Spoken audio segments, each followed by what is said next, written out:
My name is Lan Huynh. I am the co-chair of the immigration group here at Fredrikson and Byron, along with my other co-chair, Laura Danielson. Unfortunately, she is not feeling well and was not able to join us today.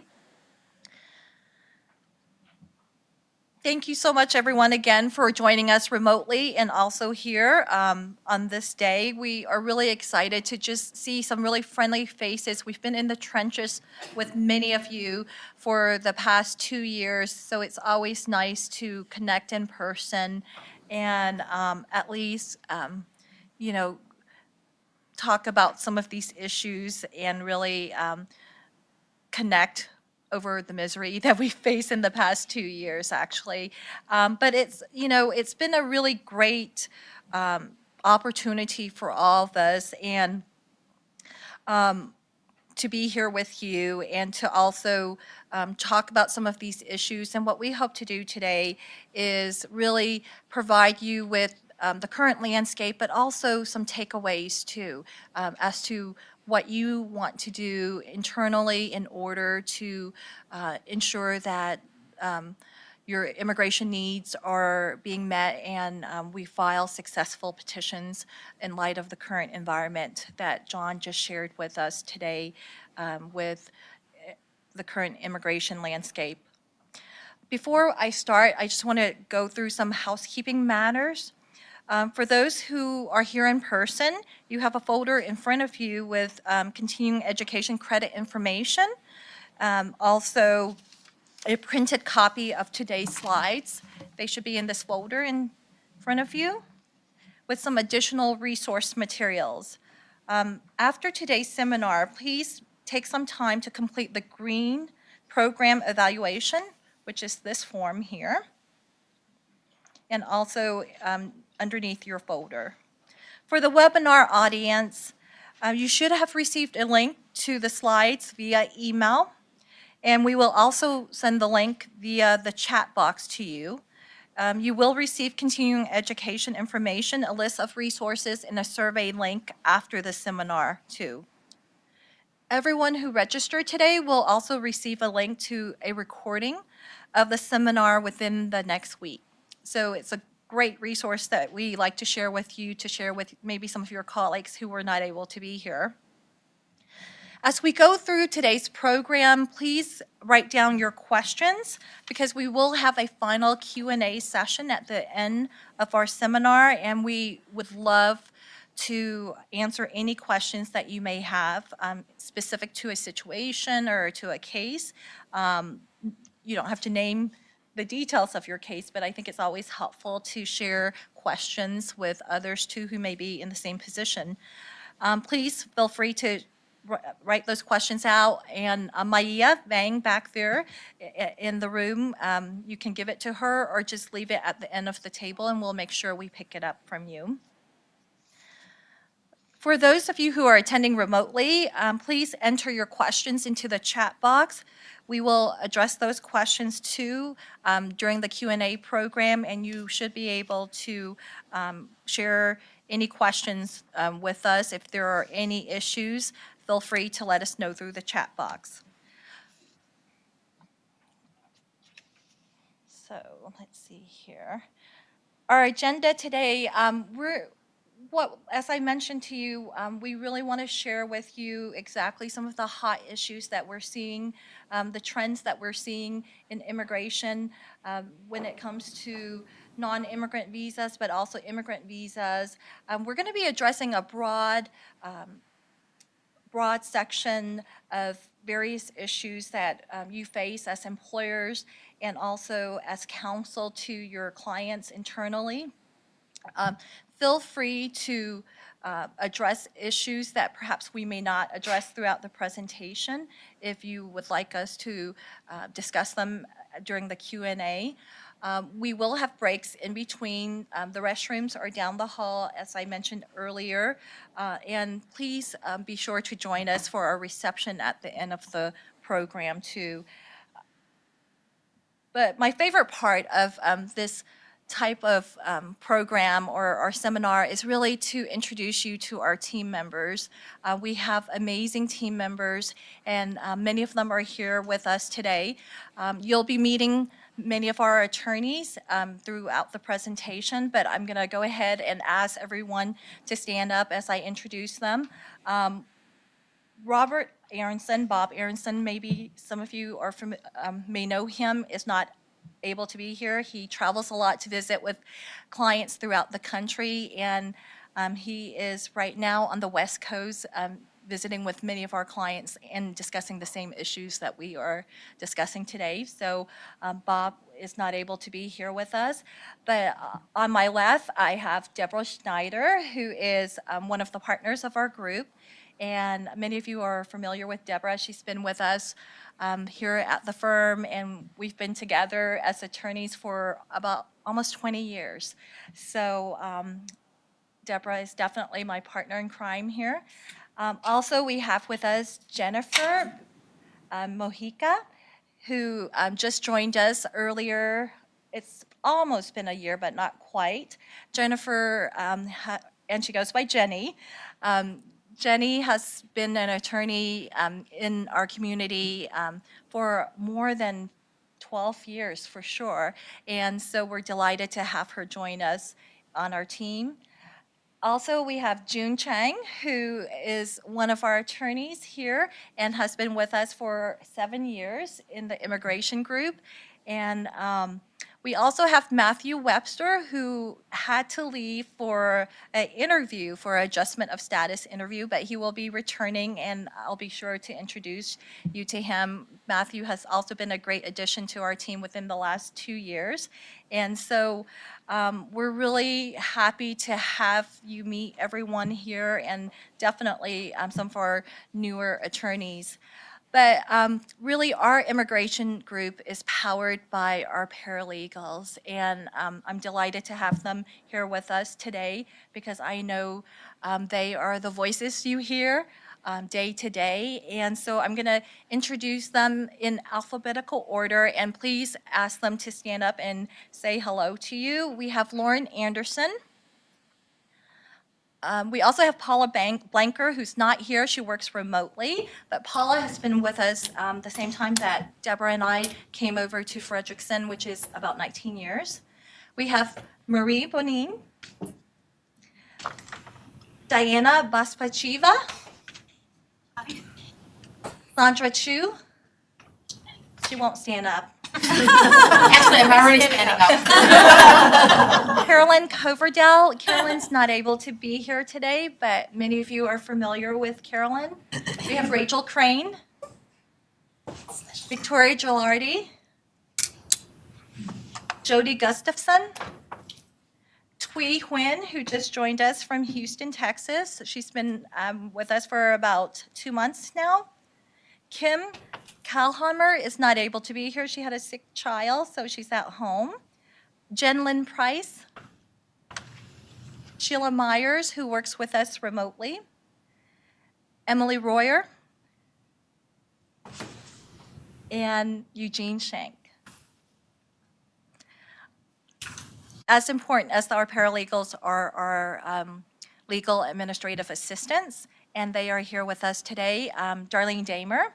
Darlene has been with the firm, gosh, for more than 20 years, 30 years. So you see on the screen also is Kayla Hoyle, who is she is our law clerk and will be joining us in the fall as an attorney in our group. So we're very excited to have her, and she is preparing for finals now. Erica Smith has also joined us, and she is not able to be here. Lori Summers. Christina Suze, again, she's not here too. She is traveling, but she just joined us within the year. Maya Vang. Alex. Alex Witten. And Mycia Zhang. Is Mycia here? Okay, she's out for today. So please, again, they will be here throughout the day, but also at the reception. And I know many of our team members look forward to connecting with you. and thank you so much for joining us. So we are going to start now, and what I'm going to do is talk to you about what has been happening, just a general overview, because I really want to leave time for our presentations to go more in depth about the landscape and the experiences that we know that you're going through, but also some of the types of issues that we are seeing before the Immigration Service and other entities on immigration matter. Throughout the past 2 years, I would have to say it's been the most difficult time, but also the most exhilarating time for us as immigration practitioners. It's been very difficult because of the change in policy and administration, but at the same time, it's also been a time where we know and that it's important that we are at the forefront of some of the issues that many of our foreign national workers and employers who hire foreign nationals are facing. And it's exhilarating in that there's a really clear purpose for us to advocate for our clients. You know, in the past, there have been times in our history where filing a H-1B, there would not be any concern about a denial or a request for evidence, and that is just no longer true. And so it makes us work harder, but it makes us be better attorneys and lawyers, and that is something that I think has been a rewarding experience for us to be part of this this journey or this experience of addressing some of the issues that new immigrants are facing as they come to the U.S. to work and to be reunited with their family or just to come here to study. So why has it been so different in the last couple of years? We have a administration that has made it very clear that its goal is to protect U.S. workers. So any type of petitions or policies that it will be addressing will be focused on how it can protect U.S. workers. And what that has meant for us in the immigration bar and in the immigration world is that we've been facing enhanced vetting. What that means is with the executive order of Buy America, Hire America that was issued in April of 2017, there's been administrative policies where it's focused on increased scrutiny of petitions, increased scrutiny during interviews at U.S. consulates. And in the last year, there has been an increase in the number of requests for evidence, requests for information that we've never seen. We've also seen processing times that have doubled within the last couple of years, where we would expect a petition to be approved within 2 to 3 months. It's now dragged on to 8 months, and in sometimes, in some certain situations, it's been a year or two or more. There's also a change in that the Immigration Service has made it very clear that it has now a no deference policy. And what that means is that for petitions that were previously approved where employers have obtained approvals for the past 3 or 4 filings, when we file an extension now, there is a clear reality that it may not be approved and it may be denied because the Immigration Service has taken the policy that it's not going to defer to prior decisions that have been made by the agency. And we've seen that, and Deborah and Matthew will share with you later on about a particular case where we've had to litigate on some of these situations where they've had to basically take USCIS to court because USCIS denied a H-1B case that it's approved 3 or 4 times before in prior filings. There's also been, as I mentioned, an uptick in RFEs. It's always great to share with you some statistics so you can get a sense of what we mean when we say an uptick in RFEs, which are requests for evidence. For the first quarter of 2019, the H-1B request for evidence rate jumped to 60% compared to 45% in 2018. So just between those 2 years, you've seen almost a 15% increase. And that is the trend that we expect to see with the recent filings that we were all involved in of April 2019 as USCIS starts adjudicating the H-1B cap cases that were filed. We expect to see more RFEs and perhaps an increase over that 60%. The denial rate is something that is also very disturbing too. In 2016, there was a 6% denial rate, and in 2019, it increased to a quarter of the petitions filed with the Immigration Service. And I know I was just talking to one of our attendees here how, in the past, you would never think a H-1B petition could be denied if you establish that it's a professional position and the individual has a degree. That is not the case anymore. We've seen changes in the H-1B and L-1 programs. You heard earlier John mentioning the H-1B program and how USCIS is just changing the definition of specialty occupation. The laws have not changed. There's not been any changes in terms of regulations. It's just the policy interpretations. We're facing a little bit in that area also with L1 petitions, which are intracompany transferee petitions. Jenny mentioned earlier about the recent change in policy by the Customs Border Patrol, where they are no longer entertaining extensions or renewals of L1s at the Canadian border. That is something that is very different from what we've experienced in the past. They did backtrack a little bit and said recently that they would entertain applications that are intermittent Ls, but again, our clients are facing new policies now that they have to now pivot in terms of strategy and how to file extensions for L1s for Canadian citizens. And there are now delays and denials at the U.S. consulate where foreign national workers and employers really have to consider as they make plans when employees travel abroad.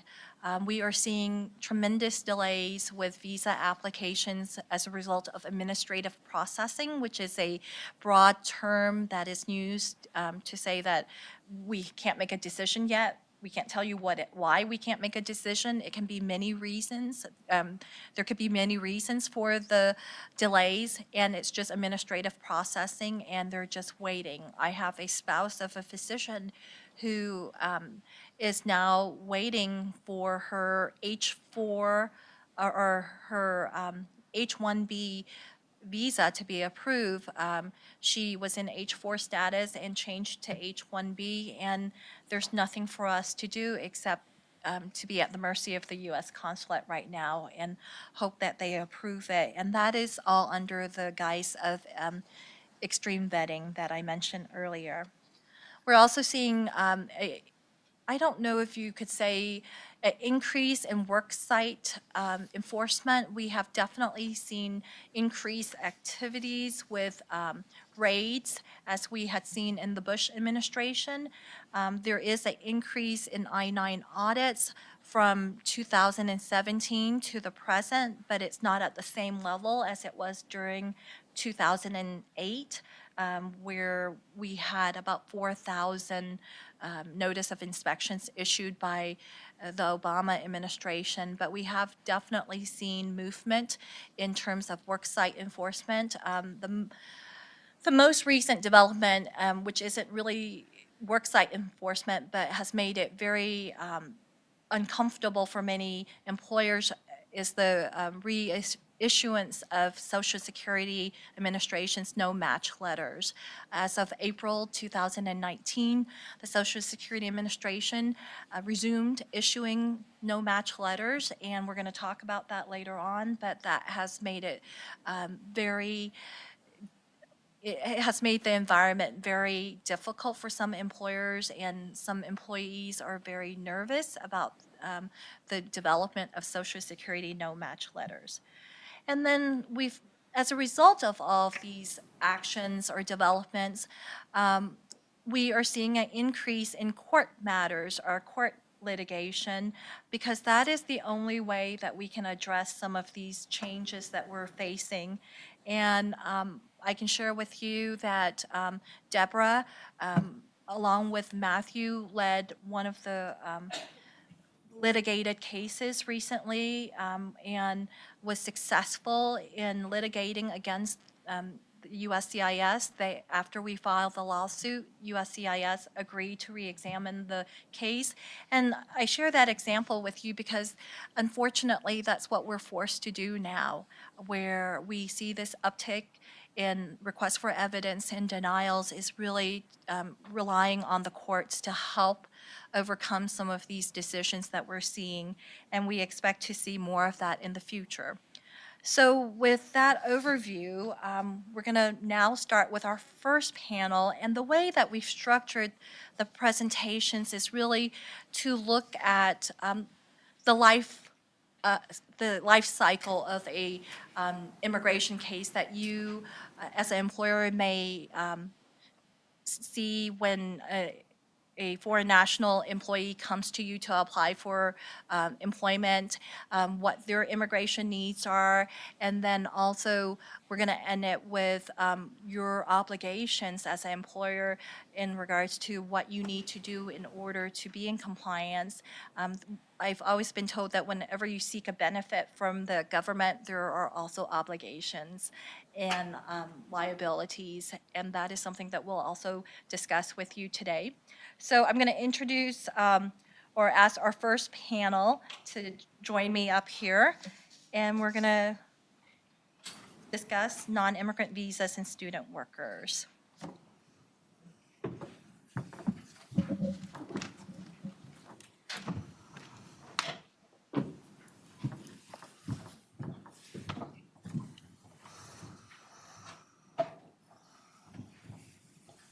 Hi, everybody.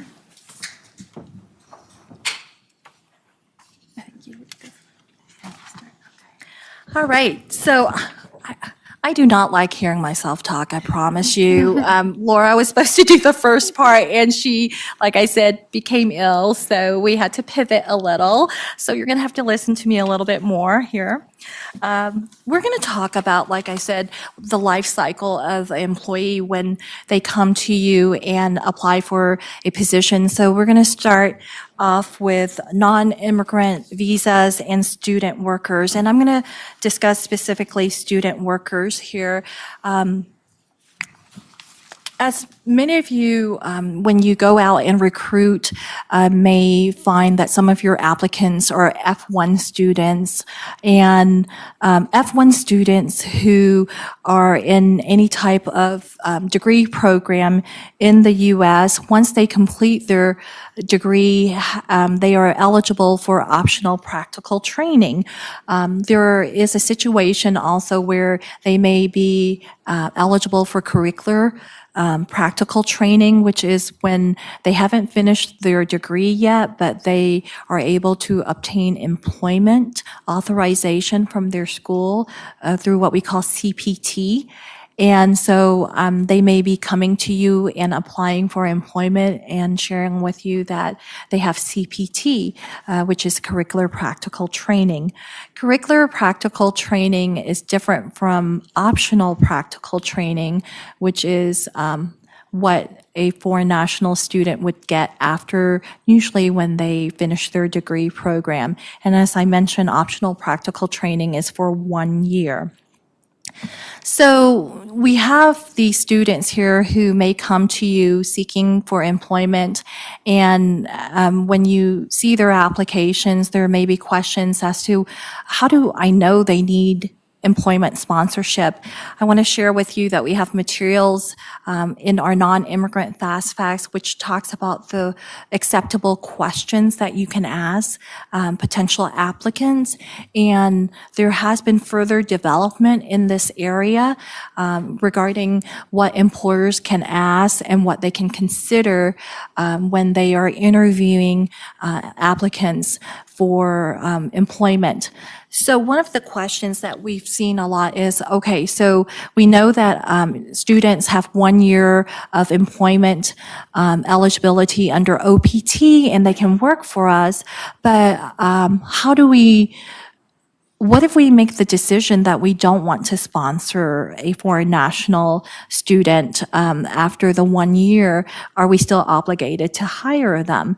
And this is an area that is really, you have to be very cautious as to how you ask questions of applicants in this type of situation.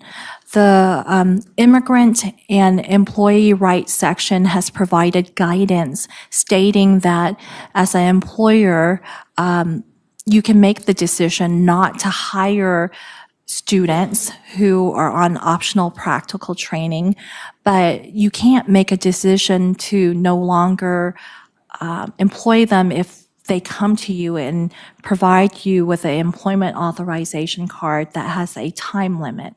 You can't say, we won't hire you now because your work authorization card is only 1 year. You could have made the decision not to offer that employment when you were interviewing them and found out that they are a student and may have needed sponsorship. So there's nuances in regards to this area. What happened a couple of years is that USCIS also issued STEM OPT, which is for additional 2 years for STEM graduates, individuals with science, technology, engineering, mathematics degree. And under STEM OPT, under the current rule, they can obtain an additional 2 years in addition to the optional practical training. That before the current STEM OPT, it was just for 17 months, and now it's for 2 years. And so what STEM OPT did was allowed foreign national students that additional time, and employers who are registered with E-Verify could also benefit from this, because in order to obtain STEM OPT, you have to be employed with an employer who is registered with E-Verify. And I'm just going to go over briefly about the training plan that's required for STEM OPT applicants and some of the issues that we are seeing.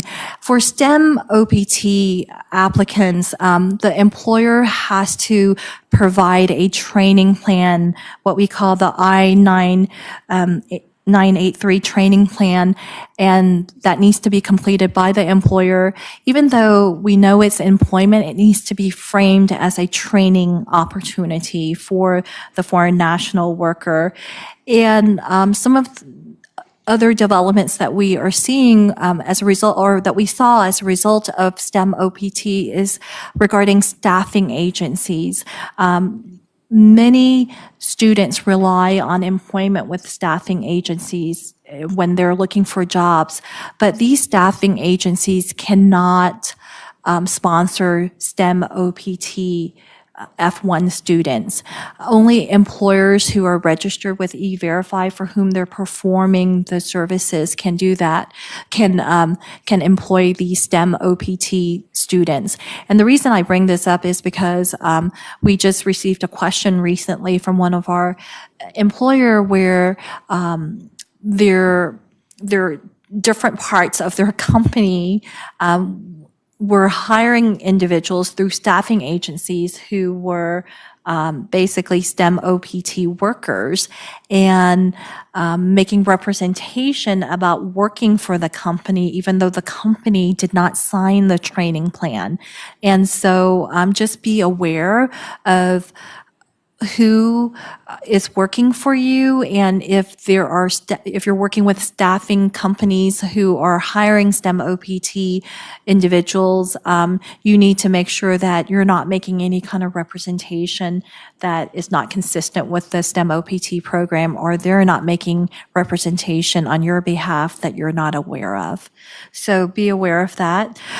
Something that we're also seeing with STEM OPT that we want to make sure you're aware of are the reporting obligations. When we're extending H-1Bs or filing new H-1B petitions, if the F1 students have not complied with the reporting requirements of the STEM OPT program, that is a basis of denial because they haven't maintained status. So if you are sponsoring STEM OPT workers, please make sure they comply with their reporting obligations, which is they must update with their designated school officer every 6 months. And that is a requirement that really they should be responsible for, and some schools are really good at following up, but the consequences unfortunately fall upon you if they're not approved for their extension or for the H-1B petition because their petition has been denied. Also, regarding students, a new development within the last year, definitely, is about unlawful presence. USCIS announced a change in policy. Prior to this change in policy that was announced in August of 2018, students, F1 students, J1 or M category individuals, I guess they are students too, in order to be unlawful or to be considered unlawful in the U.S., there had to be a determination by an immigration judge or the attorney general that they were unlawfully here in the U.S. And the reason is because these students, when they enter the U.S., they're usually their status is notated as duration of status, DS. And so the Immigration Service standing policy was that they did not accrue unlawful presence because there wasn't an end date in terms of their status unless there was a official determination by the Immigration Service or by an immigration judge. Well, in August of 2018, the current administration said we're changing our policy. That is not how we're going to determine unlawful presence for students anymore. And I have to tell you, that was very disturbing for many of us because this policy has been in place since 1998 when unlawful presence started. And for them to make this announcement all of a sudden without any notice was very concerning to many students who sometimes may not know that they have fallen out of status because they didn't maintain a course or something. So the new interpretation that was announced was in August of 2018 is that if during any time that they're in student status and they violated their status, so status violation may be they didn't maintain a full coursework or perhaps they worked and didn't realize it and they stopped working. Prior to this change in policy, they did not accrue unlawful presence, but under the new policy, they would start accruing unlawful presence without their knowledge even. And that is what was disturbing. So what happened was this became effective, and just last week, there was a case that came out where the court issued a preliminary injunction against the implementation of this policy. So right now, where we are is that there is an injunction against the new interpretation of unlawful presence for students, and the court's position was that the administration did not follow the appropriate notice and comment period, which is required under the Administrative Procedure Act for changing rules that are substantially impactful upon individuals' life. So again, that is an example of how we have to rely on litigation now to address some of the new policies that we're facing. This lawsuit was brought by two students from China who essentially fell out of status or are no longer students because they signed up for a military program, because the military has a program where you can sign up to become a U.S. citizen if you join the military for a certain number of years because they have a need for languages. And so these two individuals ceased being students because they signed up for this program to join the military to get U.S. citizenship status, and the Immigration Service made a decision that they had accrued unlawful presence and thus could not qualify for adjustment of status or to obtain this status. So this was a really great case with the facts and everything. So right now, the word is that there is a preliminary injunction against the implementation of the administration's interpretation of unlawful presence, but it's not over yet, and we'll have to see what happens. So just be aware of these issues if you're hiring foreign national students under OPT or CPT. Lon, can I just ask a question about sponsorship following somebody's F1 status? Is the employer under any obligation to offer sponsorship once somebody's EAD card has expired? No, they are not. And that's a great question, and I segue into our next topic too, which is our H-1B update. As you know, we just went through the H-1B filing season, and Jenny, you're going to be discussing about H-1B petitions and the various issues that we're seeing. But the question that you raised, I actually had a situation where one of our clients, they had made a verbal offer to a foreign national student who had 1 year of OPT, and then realized after the person who made the offer, they didn't consult with HR yet. And the HR said, we don't sponsor this type of position. It's not a professional position that we can sponsor. And so I had to, and we talked about it, and they made the decision to rescind the verbal offer because they weren't at the I-9 stage or anything like that. It was just that this individual had informed them that he would need sponsorship, and they just didn't sponsor for this type of position. So they rescinded the position or the offer, and they should be fine because employers are not obligated. Now, be very careful to document that the decision was made in a way that did not entail any type of consideration of national origin or citizenship status, because those are issues that, you need to be aware of too when you make these type of decisions, okay? So Jenny, you're going to talk to us about the H-1B category and some of the issues that we're seeing. Definitely, and I'll try to keep it short, although this category is just riddled with all kinds of issues these days. So I'll try to cover things quickly and efficiently. So a common trajectory that you'll see in your workplaces is that somebody will move from an F1 status into H-1B status. And it's not as simple as just filing some sort of form.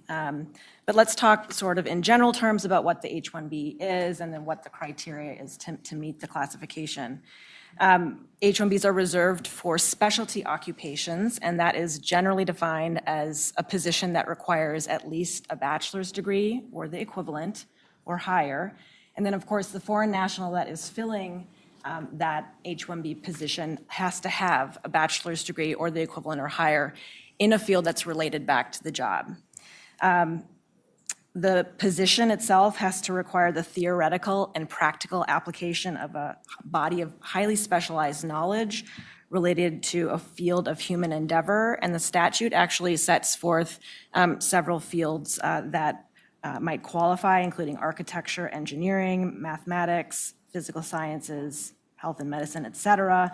But the statute also makes clear that other fields of endeavor might qualify as well. So how does USCIS know whether a particular position requires a bachelor's degree? Well, they are required to look at a set of 4 criteria in the regulations. Employers are only required to meet one of a set of 4. And the criteria are that a bachelor's or higher degree is normally the minimum requirement for entry. The second is the degree requirement is common to the industry in parallel positions among similar organizations. The third is that the employer normally requires a degree for this type of job or a similar position at the company. And then 4 is the nature of the specific duties are so specialized and complex that knowledge required to perform the duties is usually associated with the attainment of a bachelor's or higher degree. So quite precise. And we were speaking earlier with John, USCIS is definitely trying to kind of reshape the definition of specialty occupation and say, we're really going to try to tighten this up and reduce the influx of these cases. But just to know that those are the criteria, that's still the law, and we get to use the law to our benefit and usually are able to succeed that way. H-1Bs have a required wage element and an associated labor condition application. So specifically, employers are required to pay the greater of the prevailing wage or the actual wage paid to similarly situated employees for that role. And they have to attest that they're going to do this by filing what's called a labor condition application with the Department of Labor.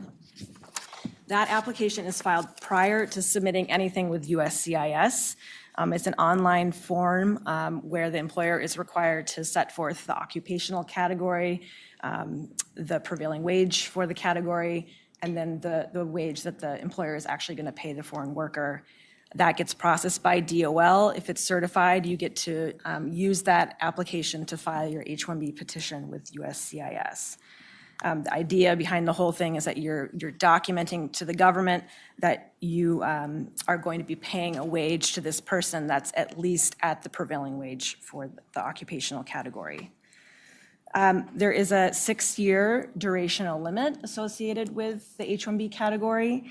However, there's always a however in immigration. There are ways to extend somebody's status beyond the 6-year durational limit.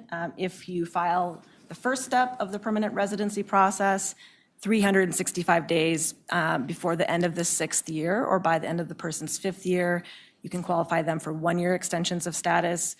If you make it through the second step of the permanent residency process and get an I-140 or immigrant visa petition approved, but they can't move on to the final step of green card processing because there are visa backlogs, which we'll talk about later, then you get to qualify for 3-year extensions of status beyond the 6-year durational limit.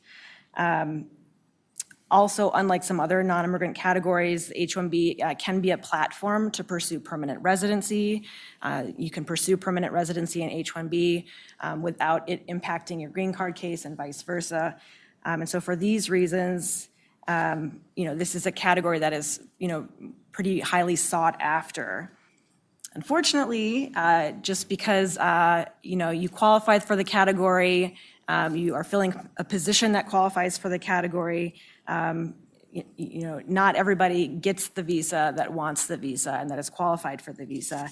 There are limits on the category, and that turns us to a discussion about the H-1B cap and lottery.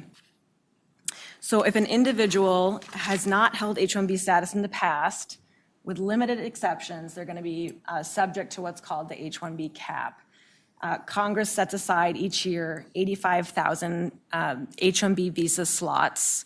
20,000 of those are reserved for U.S. master's degree holders, and then the remaining 65,000 are reserved for individuals that have at least bachelor's degrees or the equivalent, and those degrees can come from the United States or elsewhere. The earliest that you can file one of these slots is April 1. That's what we were just talking about, the huge effort to get all these cases filed on April 1. But the petition itself does not go into effect until October 1 of the same year, which is the start of the Immigration Services fiscal year, October 1. So what has happened for the past many, many years, it seems like forever now, but at least since the last economic downturn in 2008, was that the agency is receiving far more requests for H-1B visas than there are visas available. This year alone, they received 201,000 H-1B visa petitions for only 85,000 slots. And so what has happened in the many past years and what happened again this year was that the Immigration Service was forced to conduct a lottery to determine which of the petitions filed would actually go on to be processed. And now we're not even talking about approved, we're just talking about we will work on your case because we're nice like that. So how this lottery process all works is not entirely clear. We were told this year that we're kind of reversing orders and they were gonna prioritize picking or selecting the US master's degree cases first. So the 20,000, they were gonna process those lottery tickets first. And then they were gonna turn towards the bachelor's degree cases. But really, apart from that, we don't know what happens behind the scenes. And in fact, what happens behind the scenes has been subject to several FOIA requests, Freedom of Information requests. We don't have that information. If we did, we would be all very rich and happy sitting in a cabin somewhere. But we don't know. So the best we can do is try to get these cases filed on time on April 1st. This year, the agency is still working through the selection process, we think. We have not been told that they are completely done, but we are still seeing receipt notices for those CAP cases trickling in, and they are really slowing down at this point, unfortunately, which sort of suggests that we are close to being done with seeing CAP cases receipted in for this fiscal year. So there's still hope, though. There's still hope. The never hope is give up, dwindling, but there is still hope. And then I should say too, this year, different from last year, is that they allowed us to use premium processing, which is an expedite service where you pay the government more money, a lot of money, $1,400 to ask them to take action on your case more quickly. This year, they've said they will start the premium processing clock no later than May 20th. And then once that clock starts, they will have 15 days to take action on your filing. So let's talk a bit about the aftermath. It sounds so dreadful, but it's really true.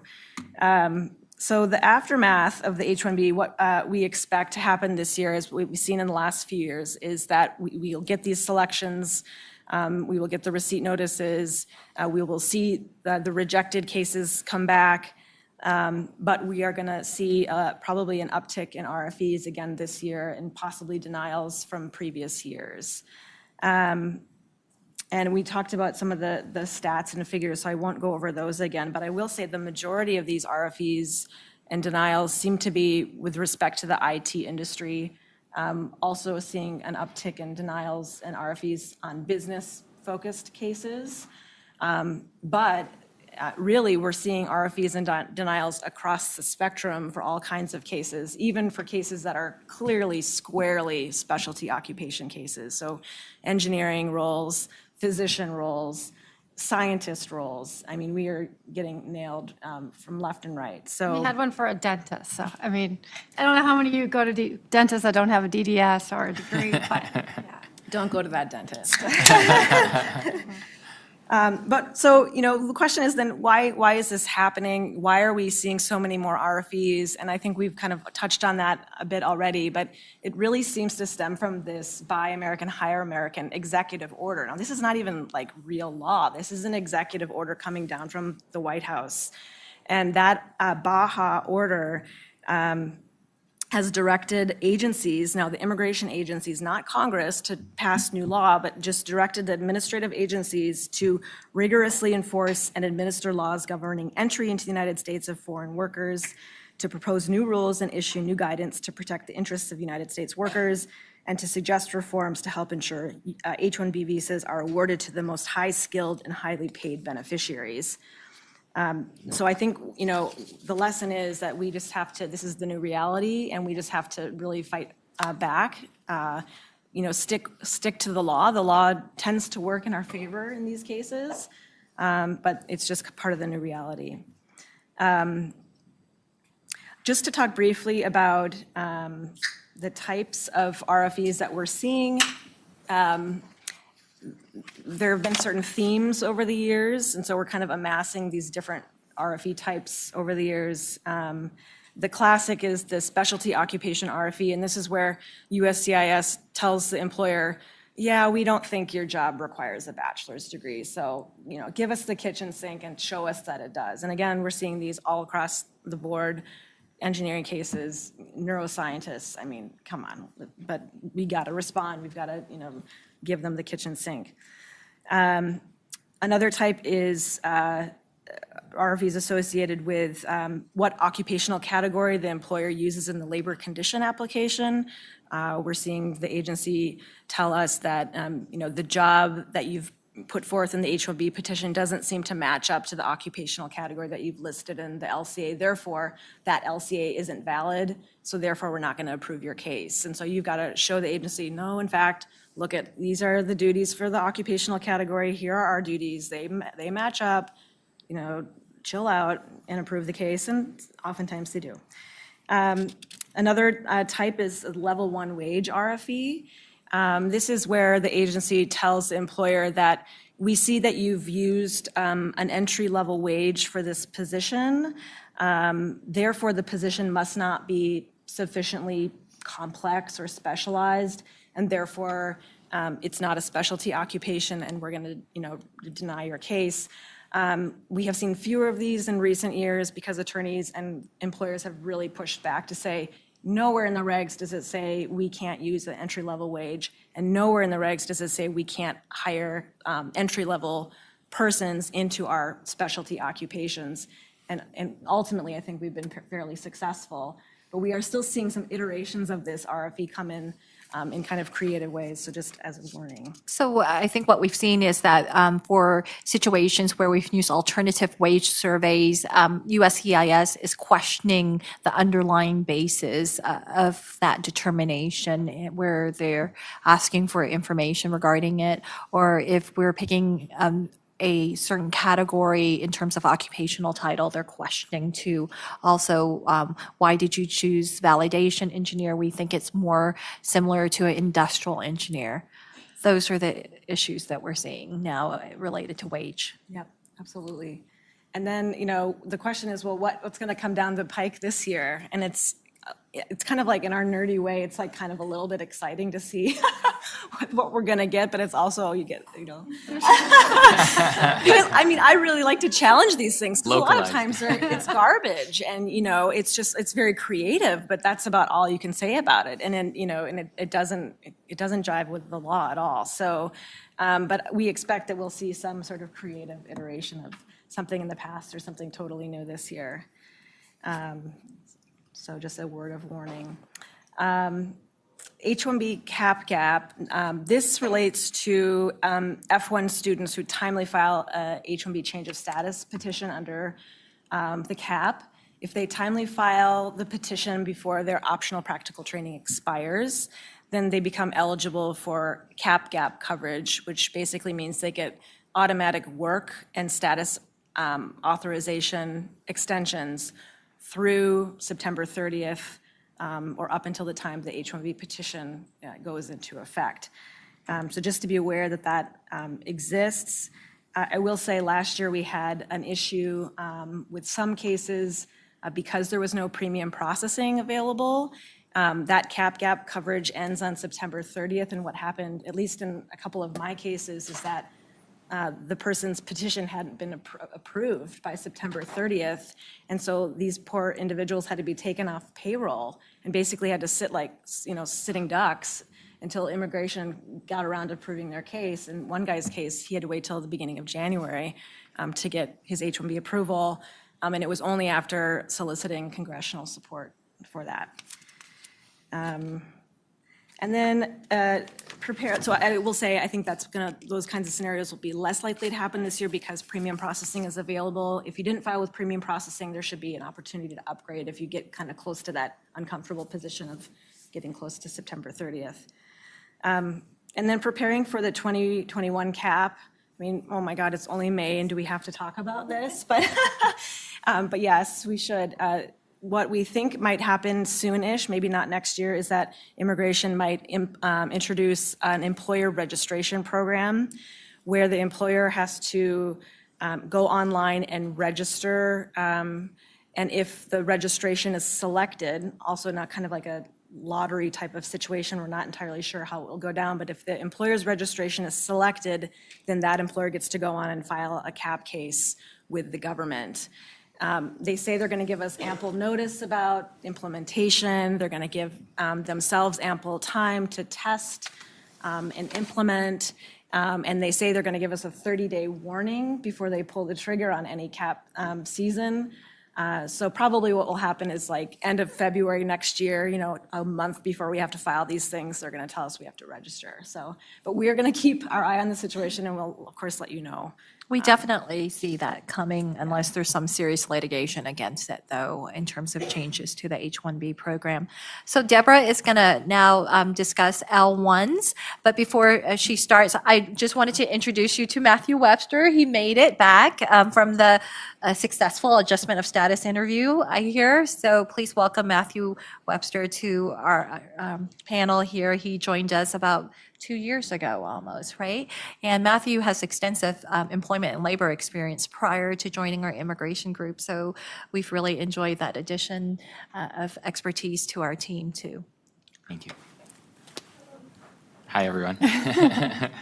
Hi, so I'm here to talk about L1s, intercompany transfers. And this had been mentioned a few times as the protected category. I think Jill mentioned where companies said, just don't take away our Ls. And why is that? So if you're a multinational business, essentially this visa is created to allow you to transfer employees back and forth into the U.S. from a related global entity. It makes a lot of sense with our global economy, how companies operate. I've seen org charts where someone's based here and their 20-person team is in 7 different countries, right? We work in a world where everything can be done through our webinar, through the cloud, through interface. You don't need to interface one-on-one anymore. And our laws are still, unfortunately, archaic, where they create barriers to allowing this type of transfer. And our immigration laws is one of those archaic formats that still require very detailed applications in order to transfer personnel from one office to another. And so I'll talk about what are the mechanisms in order to do so, what is required to be considered a multinational company, and what individuals are you actually allowed to bring over to the U.S. So the first thing to talk about is, I think, the qualifying entity. So who qualifies? Does any business get to send just because their brother has an office in the back of his house in Ontario up at the lake and they thought, hey, yeah, I can send over some Canadians? I've had that question. So the answer is no. So you have to be an operating business. You have to have abroad. And you have to fit into a parent branch subsidiary what am I missing? Or affiliate company. And we have the burden of proving those qualifying relationships. So they're looking at shared ownership and control. There's detailed case law. There is an ability for joint ventures to qualify. But primarily you're looking at companies that are interrelated and that you can document that. And then you're looking at who can you actually bring over. Well, you think the title executive and manager would be very straightforward, but oh, no. So an executive, each of these are defined in the regulations. And an executive is someone who, not surprisingly, directs or manages the organization or a component or function of the organization. They get to make policies and set goals of the organization, and they're supposed to make decisions with little challenge, kind of like the true boss, and they have only general supervision from higher above, so the board or other senior higher level executives. That sounds like a pretty straightforward definition. However, in practice, we see executive petitions challenged all the time, where you have to scratch your head when you have a president of the company. They're listed on their articles of incorporation as being a board member.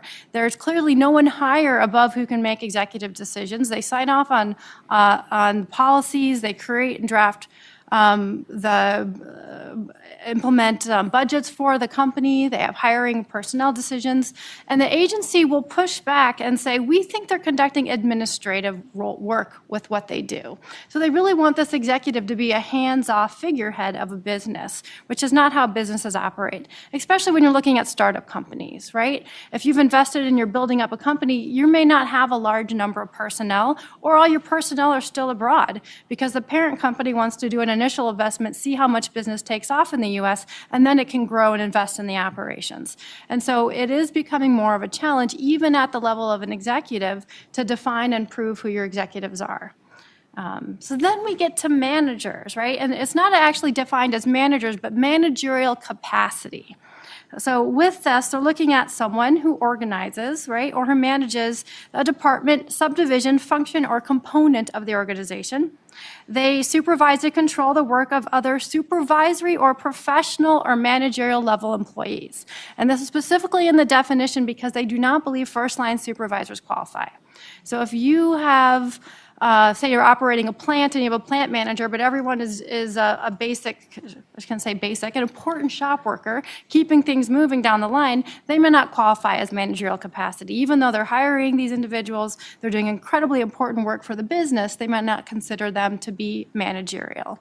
But don't give up, there is this functional manager component. So if you're not a people manager of professional employees, but you're managing an important function for the business, so maybe you're managing an entire product line for this company that generates millions of dollars, you're certainly in a managerial capacity, you're certainly important. And so how we structure the petition would be to not focus on the direct reports of the individual, but focus on the function, on what's the important work they do for the business to successfully allow them to transfer to the US. If they are a people manager of professionals, those are the easier cases, and I love those because we want to document that. Show us your job descriptions of the people that they supervise. If possible, give us their diplomas and their resumes. And I know when we ask for these, people scratch their heads and say, really? And what message we want to bring out today, again and again, you'll hear from us, is that the burden of proof has been raised. When they say vetting and they say higher scrutiny, it's on us to prove every facet of our case and what claims we're making. And so we are going to push the envelope and see what documentation we have so they can't come back with an RFE, or if they do, we're ready for them to say everything we've told you is true, here's proof, right? Here's our best evidence going forward. The more, I would say amorphous, the category that has had the most pushback from the Immigration Service is specialized knowledge. About 5 years ago, they actually created a 18-page memo to try and solidify rules from 1990 explaining what specialized knowledge is. And what did it do? Confused us more. Right? Do they ever follow this memo? Almost never. In any RFE, I've almost never seen it referenced, but we actually use this and push it back at them and say, hey, you created this memo to give us guidance. We're going to explain how we meet the criteria. And what is specialized knowledge? It has a definition, so I'll tell you, and then I'll kind of give you my opinion of how you push specialized knowledge. So it's supposed to be knowledge possessed by the employee of the organization's product, service, research, equipment, techniques, management, or other interest in its application or in international markets, or an advanced level of knowledge or expertise in the organization's processes and procedures. So essentially, we're looking at why is this person special to your company? What do they know that other people in the organization don't know? And why do you want that knowledge here in the US? Right?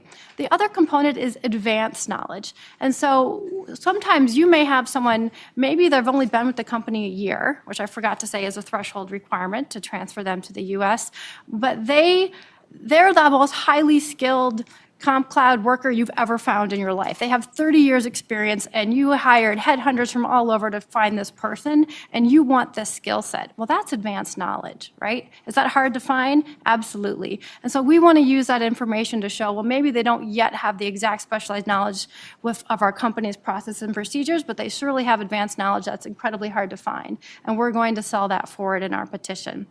And so we use specialized knowledge if they're not executive or managerial, but we can show they know something about the company.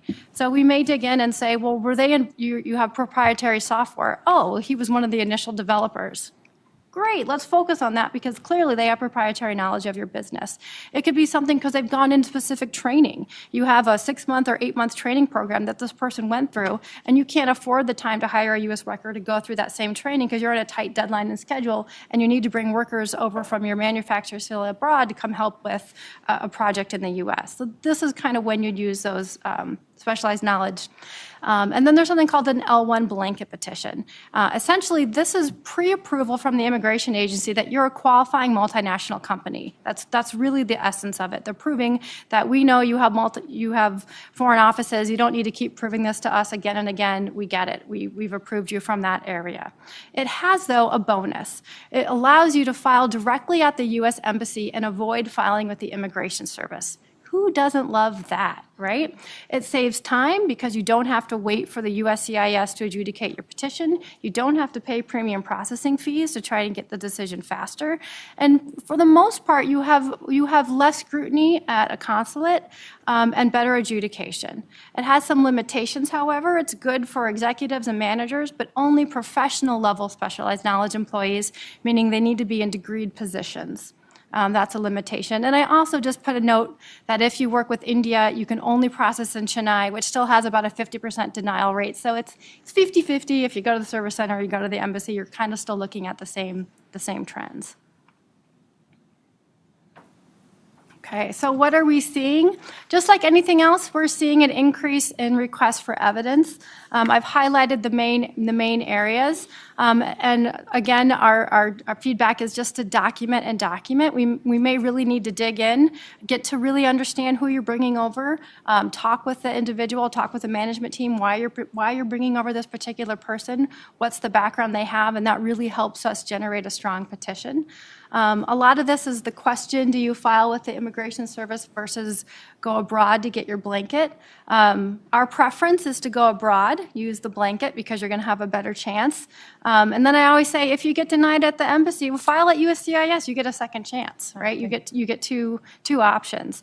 The harder part is convincing your employees to go back abroad because they're here, they don't want to get on a plane, they don't want to have to travel, they don't want to have to extend. And so a lot of my job is saying, come on, you really would love to go make a trip to Canada. So it's helpful if you can get them to travel because I think your adjudication is just better, but timing is important. Trust says it's worth it. So Take the trip. I talk fast, but I'm just trying to keep you all going. Canadian. So this is, as we brought up, because this has really happened, I think, in the last 45 to 60 days, and it was a shocker. Because all of a sudden I get calls from the border saying, they're not letting me in. Like, what are you talking about? Give me the port director, And they're just like, nope, sorry, ma'am, we've received an email. I can't disclose it, but we're not allowed to adjudicate this. And I'm like, Is that the Canadian border that's, accent? yeah. That's a Southern accent. Yeah. It's kind of fun to hear kind of Southern accent. Whatever. I'm from Nebraska. We can do whatever we want. And I'm literally dumbfounded going, okay, let's try another border post. So making someone drive halfway across America, which did work, until all of a sudden emails are coming in from all lawyers across the country going, what is going on? This is happening to me. This is happening to me. And slowly it was like a virus, and it started spreading and spreading, and then it happened across the country. So what does this mean? So if you have individuals who are Canadian multinational managers, in the past they would request to have their L1 renewed at the border, and it was pretty straightforward. They came in, went back to work, and we didn't worry about it. Well, today they say you need to file at the service center. And that's a pain because petitions that we knew would go through at the border just fine, we know we may have some issues at USCIS.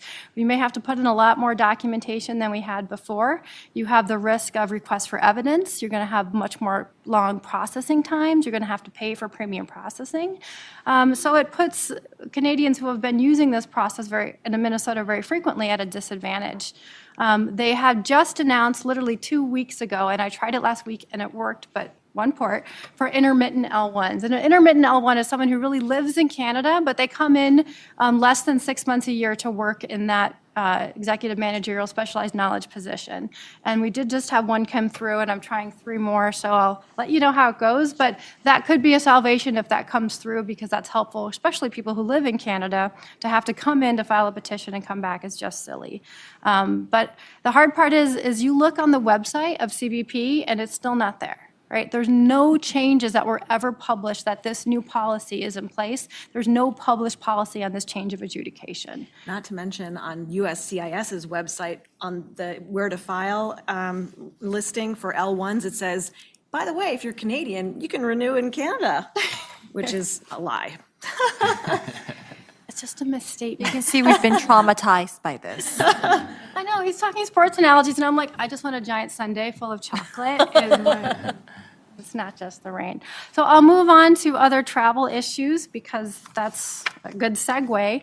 So talking just about consular processing. What is consular processing? That is when your employees are actually requesting a visa stamp at the embassy so they can actually come back into the country. So as you know, as you file these petitions, we all talk about this called status, which is their I-94 record. That's the document that allows them to work and live here in the U.S. But to travel in and out of the country, unless you're Canadian, you need a visa stamp, which you can only apply for outside the country at a U.S. embassy. And what we have seen is an increased scrutiny and higher vetting all across the board, really no matter the type of visa you're applying for. We haven't seen the horrific administrative processing delays of months and months that had happened years ago, but I would say the uptick is at least 30% of cases are going to have at least a week or two delay at administrative processing, and there's no rhyme or reason that we've seen. We have seen more vetting, I think, of consulting companies where if it's an H-1B applicant, they want to verify who's actually their employer, they want to view payroll records, and we have seen investigations where they're writing to the end client to verify that this worker is truly placed there. So I highly recommend if you're a company that has H-1B workers as consultants in your business to know who they are and make sure if you're a consulting company that you notify your end clients when people are traveling to get their visas because they could be notified and they don't want to be surprised. Let's see. So the delays, they're tough. There's not a lot that can be done. We usually just recommend that the individual log on to their system to check frequently because as soon as it's updated, they can run in to get their visa. Advanced parole. What advanced parole is, it's pre-permission from the Immigration Service to be able to leave the country without abandoning an adjustment of status application. And that's the final step in a green card where you're asking to change your status from a non-immigrant to a permanent resident based on an approved immigrant visa. When you file your adjustment of status application, you also file this document for advanced parole, which allows you to travel back and forth and say, hey, I still want my green card, I just happen to need to travel. Well, these used to come through in about 2 to 3 months. No big deal. They're taking 5 to 6 months now. And it's a big deal because can you wait 6 months before you have to go if you have business or family or emergencies? Not likely. So if you're in H or L status, the law has always allowed you to continue to travel in H or L status even while an adjustment is pending without abandoning it. But what the government in their brilliance did, and I'll say this, they decided to say, well, go ahead and travel on your H or L. We're going to terminate your advanced parole, and we're going to make you refile it every time you come back, which essentially nullifies advanced parole, right? If you're using your H or L, you'll probably never get your advanced parole document because they cancel it every time you leave the country, and you have to keep refiling.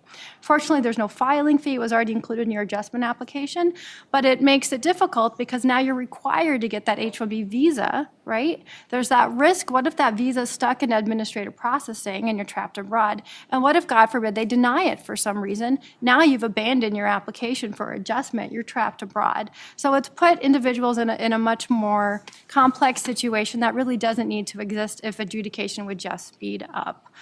So it's just something to be cognizant of for your employees. So advanced parole, for those who may not be familiar with it, is only available for individuals who have green card applications pending. So they have I-485 applications pending, so they can apply for advanced parole. And for H's and L's, you can also continue to travel on the H and L visa instead of using advanced parole. But again, as a segue into the next topic, which is about litigation, is as you can hear, you may hear a theme here, which is we're getting policies that we know nothing about until they're implemented. And advanced parole was one of them.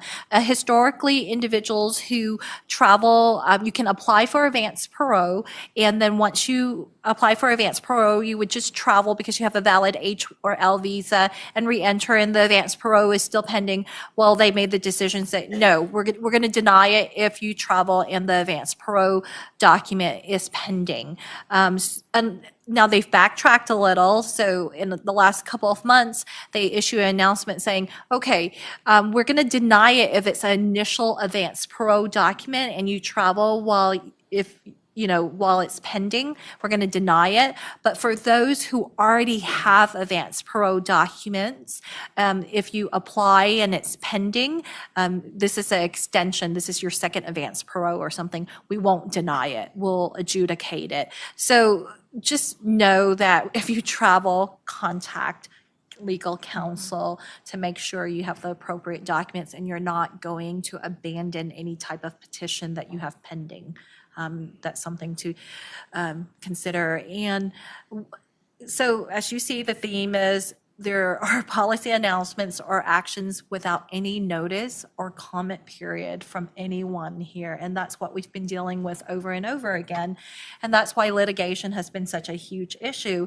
And Deborah and Matthew, you want to talk about why we are looking at litigation as a strategy that really immigration attorneys are scared of litigation. We do not usually appear in court unless we're doing removal proceedings, but this is a brand new game for us and we have to do it and you're doing it. Yeah, and I'm so glad Matthew joined us because he's my litigator in crime. So so some people get oh, I got a denial, don't know what to do, or I got mad, in 20 years, I could probably count on a hand the amount of denials I've ever had in my practice. And all of a sudden, it was coming out of what is going on this year? I can't handle this. And so I said, we have to do something about this. And so I'll tell you a little bit about the case we did litigate and then talk a little bit about kind of the pros and cons about it, and Matthew will join in. But so we did have a case for an individual. This was the fourth H-1B extension for which should be a very straightforward application, right? Same position, same company. A promotion, in Promotion, indeed. Highly skilled. Really nothing new. Got an RFE, went, oh yeah, typical, prove it's a specialty occupation. Okay, let's document this. And we got a denial, and my first impulse is almost to cry. I'm very passionate about my work. And we spoke with our client, who was also like, how could this happen? Like, what do we tell her? That I happen to mention she's 5 months pregnant. I'm like, oh my God, what are you doing to me? And so what do you do? And I said, I think we need to sue. I think this is really egregious and has crossed the line. And our clients agreed. And I know many companies are adverse to be the ones to want to litigate, right? Who wants to go pay a lot of money to lawyers to go sue the government? And these often become public, and this received quite a bit of publicity. But they stood behind this employee and said, we want to do this. And so Matthew, bless his heart, said, yeah, let's litigate. I love this. And so we actually co-counseled with the American Immigration Council out in Washington, D.C. We said, we're going to do this with all parties involved. And we filed a complaint. And this denial was also really egregious. It said we had you can quote some of these, a generic and vague job description. Yes, a generalized and vague job description, notwithstanding the fact that the job description provided was 11 pages of tables with corresponding coursework that went to the itemized job duties with subsidiary tasks. At least six, I think it might have been 7 times in the denial they referenced this vague and generalized job description and referenced the wrong job. Yeah. So there were a couple egregious things, cited the wrong standard a couple times. So there were things that made an attorney's heart leap, but there were also things that made the client, including the fact that this was a job category that they have others in. This is kind of a core part of their business. And so that is one of the things we'll talk about. As an employer, there are definitely jobs that you've had great workers in year after year, and these things have been approved, and then you start getting pushback on as John noted from the Chamber of Commerce, not just that this person doesn't qualify, but this job doesn't qualify.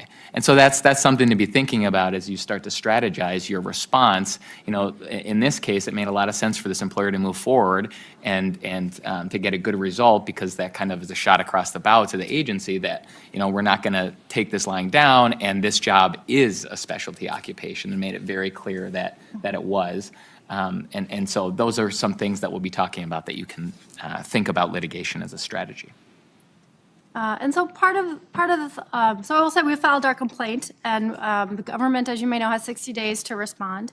And before we even reached day 60, all of a sudden approval notices arrived in the mail, backdated to our original date.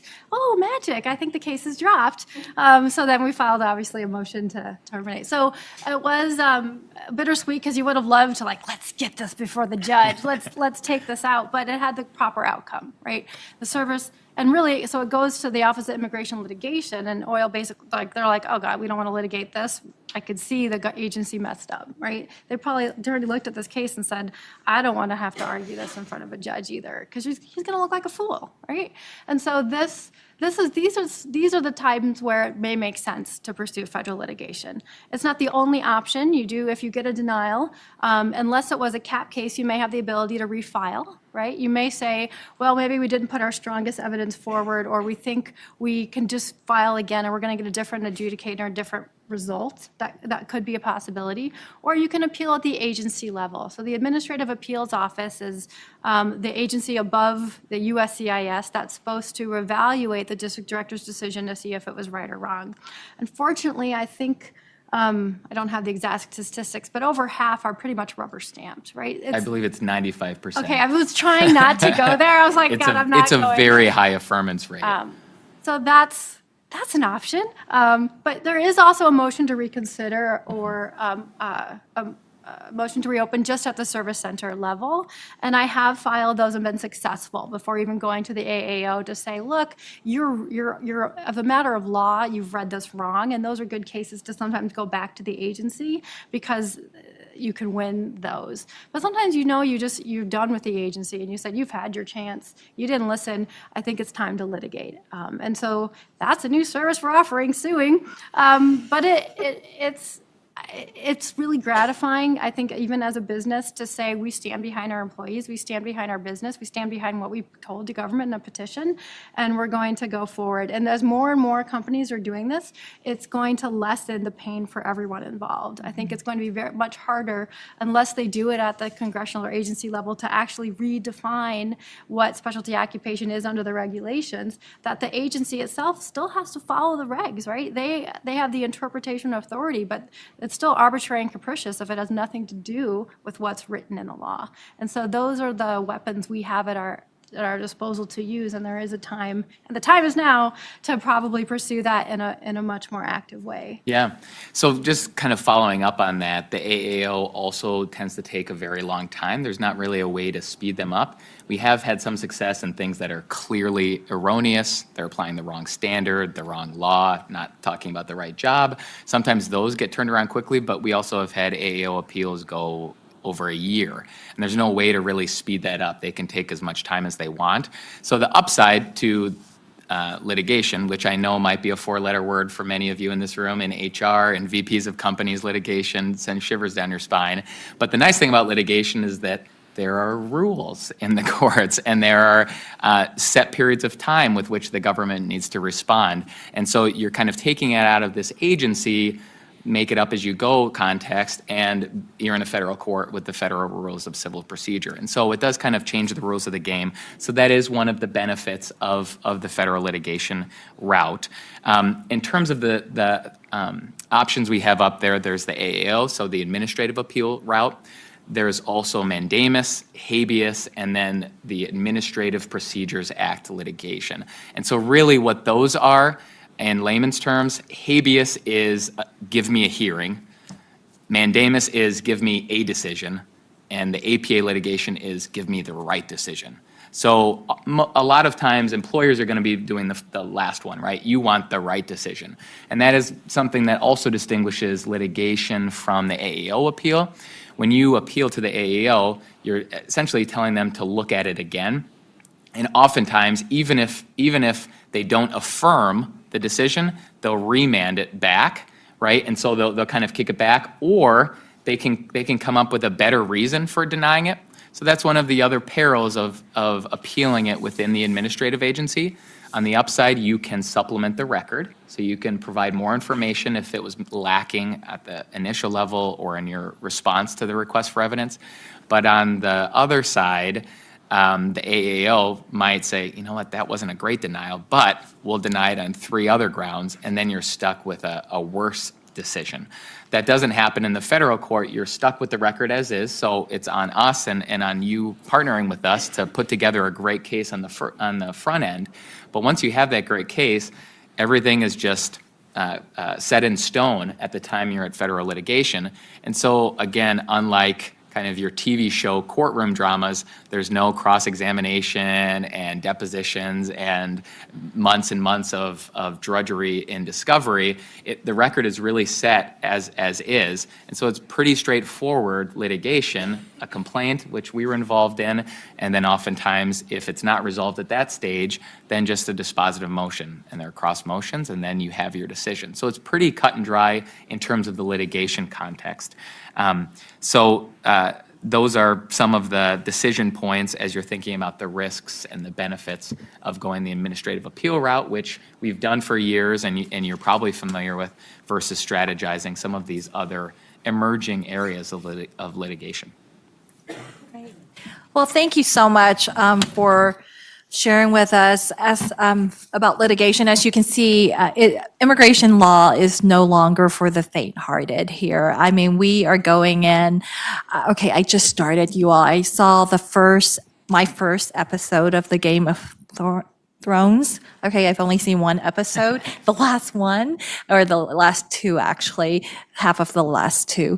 And Daenerys, she kicks, she's really amazing. And so as I'm sitting here hearing this is how it feels. This is why I'm like addicted to this show now. I've only seen one show and the rest of the world is watching it, because it's this fight here. We have to really, and both Deborah and I started out in immigration litigation, removal and asylum, and it's bringing back those days to us where now it's within the employment context, and, we don't have a dragon like Daenerys does, which is so cool, but I just think of her, if you're familiar with the show, this past episode where, one of her team members, no spoiler alert. Anyway, she turns around, she's, no spoiler alert.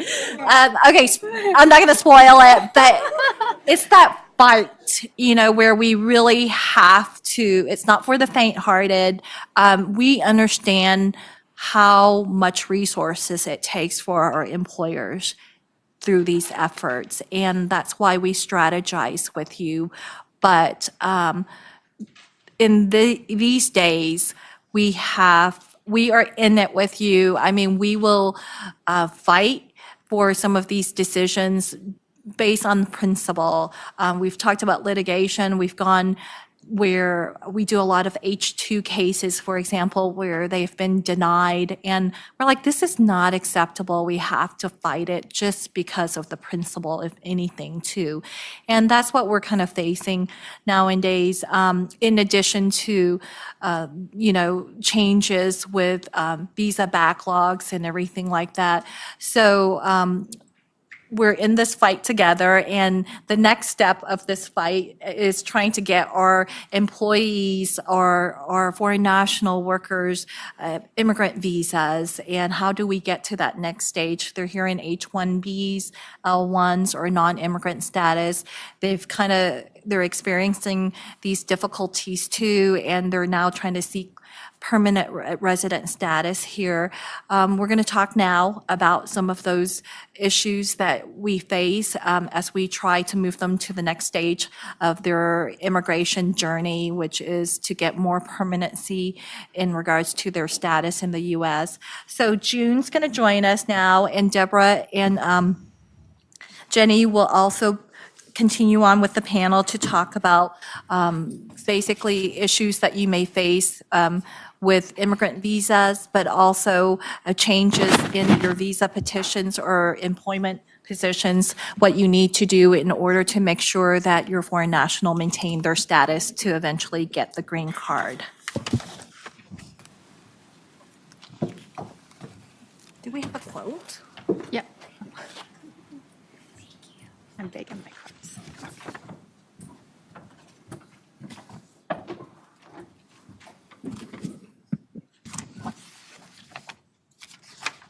Okay, it's me again, but I promise I'm not doing a lot of talking this time. So if you notice, we put these quotes in because I do feel that sometimes we need to be inspired by our employees, our foreign nationals, and who we're bringing to America.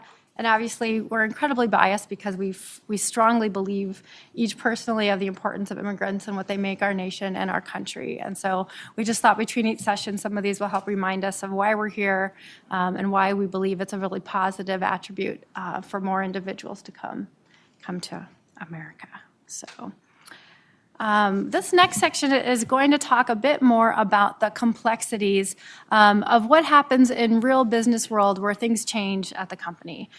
This will include things like what happens when you need to move your employees to another worksite location. What if you have a job change, you're in the middle of a green card application? What happens if your company gets bought out or sold, or what if you're selling part of your business? All of these can have immigration implications to your employees.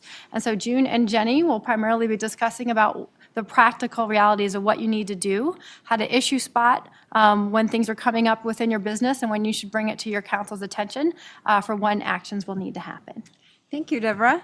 So while the law and regulations under this area has not changed so much under the current administration, this topic is still a really important one because a few things.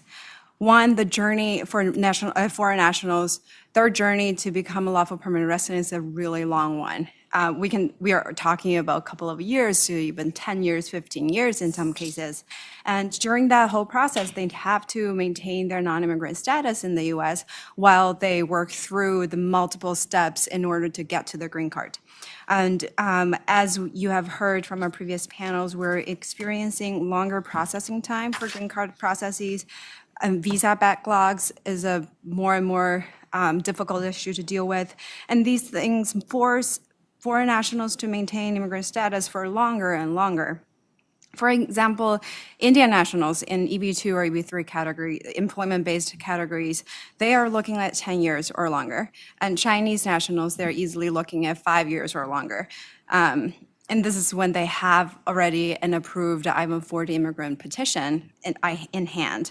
Since last year, we are even seeing EB1 category, which is reserved for people with extraordinary abilities, people who are outstanding researchers doing top-of-the-line, most advanced technological or scientific research in their companies, and executives and multinational companies, executives and managers. These categories traditionally don't see a lot of visa backlogs, but since last year, we're looking at a year or 2 years of backlog for those people as well. Also, maintaining non-immigrant status for such a long time comes with challenges, right? Including when changes inevitably occur to their job. So from a compliance perspective, the government, you have heard from previous panel as well, that the government has been applying heightened scrutiny, or what we call enhanced vetting, or even extreme vetting in some cases, at all levels of adjudications and enforcement. And they are more likely to discover mistakes that might have happened in the past, and they're less lenient toward those mistakes.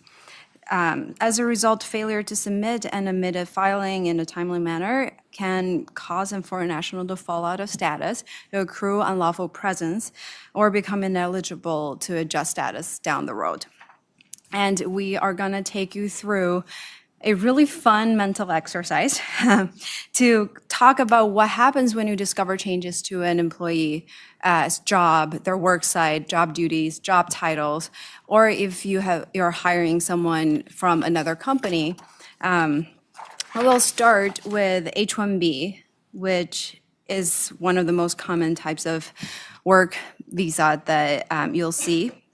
As an H-1B amendment filing is required when there will be a material change in the terms and conditions of the employment, the authorized employment, that may affect the employee's eligibility for H-1B status. So we're looking at a change of worksite location, significant changes to job duties that may result in the change of the occupational classification that was previously adjudicated, or adjusting from full-time to part-time position or vice versa, a reduction in salary, or other types of material changes in the terms and conditions of their employment.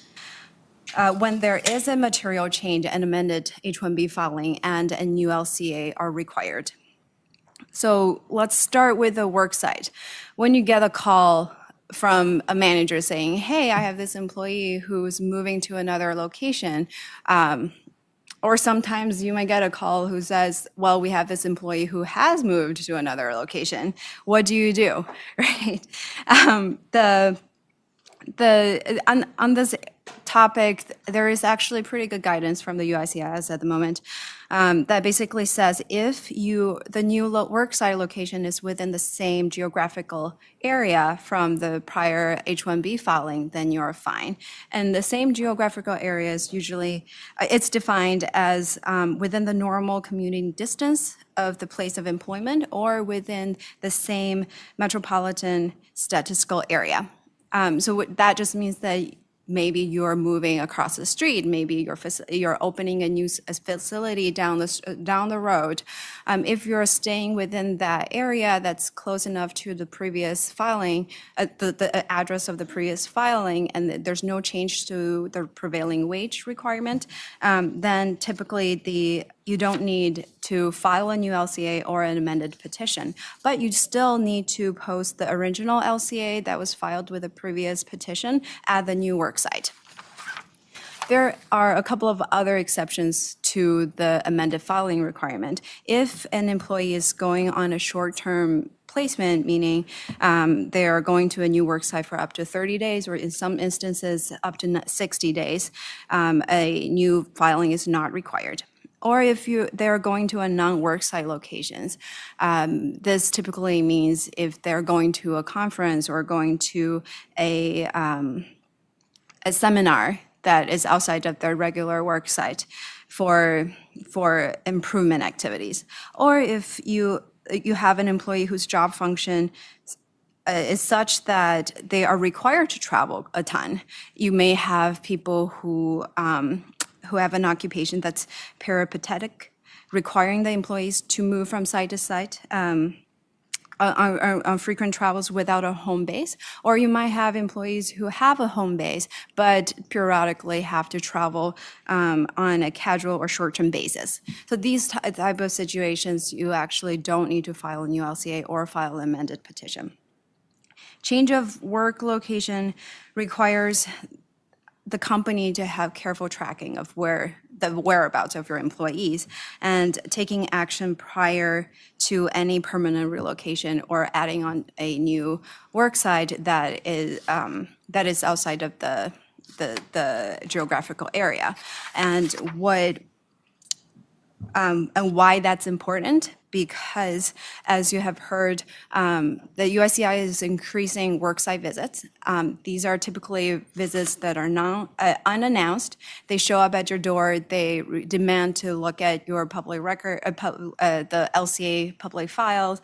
They request to verify the H-1B employees' terms and conditions of their employment. And if they discover that you have an H-1B employee who is no longer working at a worksite that was filed with their H-1B petition, they can issue a notice of intent to revoke the H-1B petition. And if you as the employer cannot adequately respond to that notice, the H-1B petition can be revoked and you will have an employee who's left out of status and without work authorization. It's also possible that the result of a site visit may trigger other types of investigations. You may get a DOL audit of the company's LCA files or even an I-9 audit by the DHS. So needless to say, a change of worksite is a pretty high-profile change that requires action to be taken prior to the change. And when in doubt, call us, let us know what's happening, and let us help you determine whether amended filing is required. Other types of changes that might require an amended petition in an H-1B filing context include change to job titles or job duties. If you have an employee who's being promoted or moving from part-time to full-time or vice versa, those type of changes if they amount to a material change, then amended filing is required. So part-time to full-time or vice versa, amended petition is always required along with the new LCA. If it's a reduction in salary, you cannot reduce an H-1B employee's salary below the level of wage reported on your LCA. So if that's going to happen, whether it's a company with a reduction of hours or not, you have to file a new LCA and get an amended filing. Change in job title does not in and of itself necessitate an amended filing, but typically a change of job title may accompany change of job duties, which require a case-by-case analysis. So usually when a new petition is not required is for minor changes in job duties or salary increase, a promotion or a lateral move within the same occupation usually does not require an amendment, provided that the applicant utilizes the same academic training and the job requires the same type of education. If, on the other hand, the change in job duty results in the change in an occupational classification, such as when you are promoting an engineer into an engineering manager position, or say a market analyst into a marketing manager position, then it requires a closer look at what are they really going to be doing on a day-to-day basis, and what is the education and experience required in order to perform those duties. So amended filing may be required in those situations. Also, there are times when the employee comes into your organization with an approved H-1B under a different company, or you may be if you're a bigger corporate group and you're moving employees from one subsidiary to another subsidiary, that involves the change of the employing entity. In those cases, an amended filing is also required in most cases, and that's when H-1B portability comes in. So when your employing entity changes under the portability rules, you have to file a new LCA and a amended petition, but upon filing of the I-129 petition, the employee can be moved to the new entity. Other types of situation, if you find your company in the situation of a merger or as a target of an acquisition, it is also important to look at who are the employees who may be affected.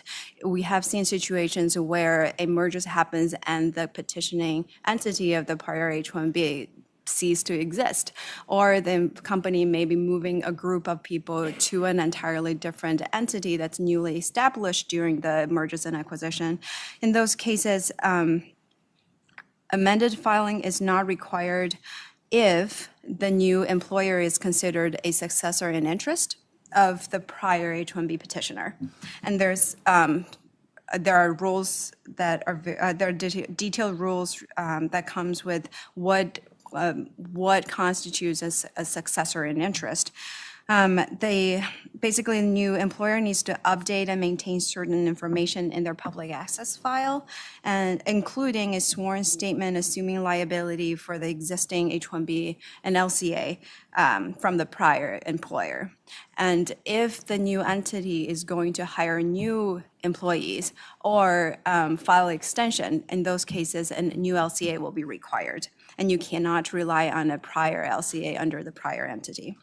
That being said, sometimes there is benefit in filing a change of employer petition, even though you are considered a successor in interest, particularly when you have employees who need to travel internationally and either to apply for a visa renewal at the consulate, or just international travel and have to return at the Board of Entry, because we have seen in certain cases when the consulate doesn't like, or the border officer doesn't like the fact that you have an H-1B approval listing a different employer name as the pay stubs that employees show to prove their continuing employment. So those are the things that you need to keep in mind in an H-1B setting. L1 is another very commonly used work visa category, and comes with a little different rules from the H-1B context. So the employee's eligibility for L1A or L1B status depends on, one, the corporate relationship between the U.S. entity and their prior foreign employer, and two, what their position is, whether it's executive, managerial, or if they are an employee of specialized knowledge. When the L1 visa regulations require employers to file an amended petition to reflect any changes in the corporate relationship, additional qualifying organizations, adding a new organization under a blanket L, or change in the employee's capacity of employment. When you have a change of employer situation, which in the L context means if, say, you are selling the foreign company, or if the U.S. company is looking into significant investment that might change the majority ownership of the U.S. company, you have to, before those changes occur, you have to look at, are we still going to have a qualifying corporate relationship with this employee's foreign employer prior to their transfer into the U.S. And if not, then these employees will no longer qualify for L after the sales or the mergers and acquisition occurs. And you'll have to look for other types of work visa status to switch them to prior to the closing of a deal or a transaction. And if an employee is moving from one entity to another within the same corporate group, it's a little different, depending on whether the L1 is an individual petition or whether it's under a blanket L. So if the employee is in an L1 status based on an individual petition and is being transferred to a different petitioning and employing entity, an amended filing is required. But if someone came in under a blanket L and is moving to an entity that's already listed under the blanket L approval, then amended filing is not required.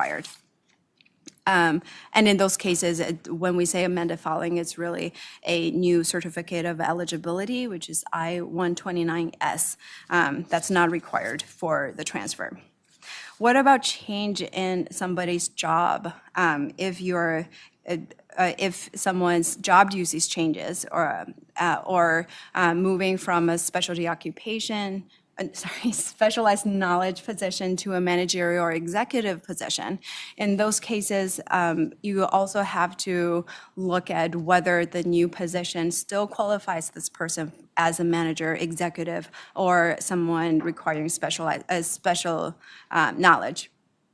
What we often see in this type of situation is when you have someone who came in on an L1B and subsequently is being promoted into a manager or executive position, sometimes it's beneficial to change their status from L1B to L1A because, one, L1B is capped at 5 years unless they're intermittent, while L1A status for managers and executive is capped at 7 years. So when you move someone into an L1A position, they gain another 2 years to be able to work in the U.S. And in addition, when someone is considering filing for a green card, people under L1B, those with holding a specialized knowledge position, they're not qualified for a green card under EB-1C. So that's an employment-based first preference type of petition, and they would have to go through a perm process under EB-2 or EB-3 if their position requires at least a bachelor's degree or an advanced degree. Versus if you're a managerial or executive position, you can take advantage of that EB-1 type of filing, which usually comes with less of visa backlog, but like we said just now, it's not the case right now. What about change in worksite for a international transferee? A change of worksite without any changes to the job duties and the employing entity doesn't usually require a amended filing. Actually, there was a recent AAO decision, Administrative Appeal Office decision, that held that an employer is not required to file an amended petition for the sole purpose of reflecting a change in the L1 worker's geographical location. That being said, the reason that there was an AAO appeal was because the USCIS denied the L1 petition in the first place, right? So you sometimes have to balance, do we want to rely on the USCIS doing the right thing or file an amended petition just to be on the safe side? The other types of visas that you may come across. O1 is for people who are scientists, researchers, executives, business people who are really at the top of their field. You may have an executive who has gained international acclaim, or a scientist or researcher who has published tons of papers and are regarded as the expert in their field, and they may be working under an O1 visa category.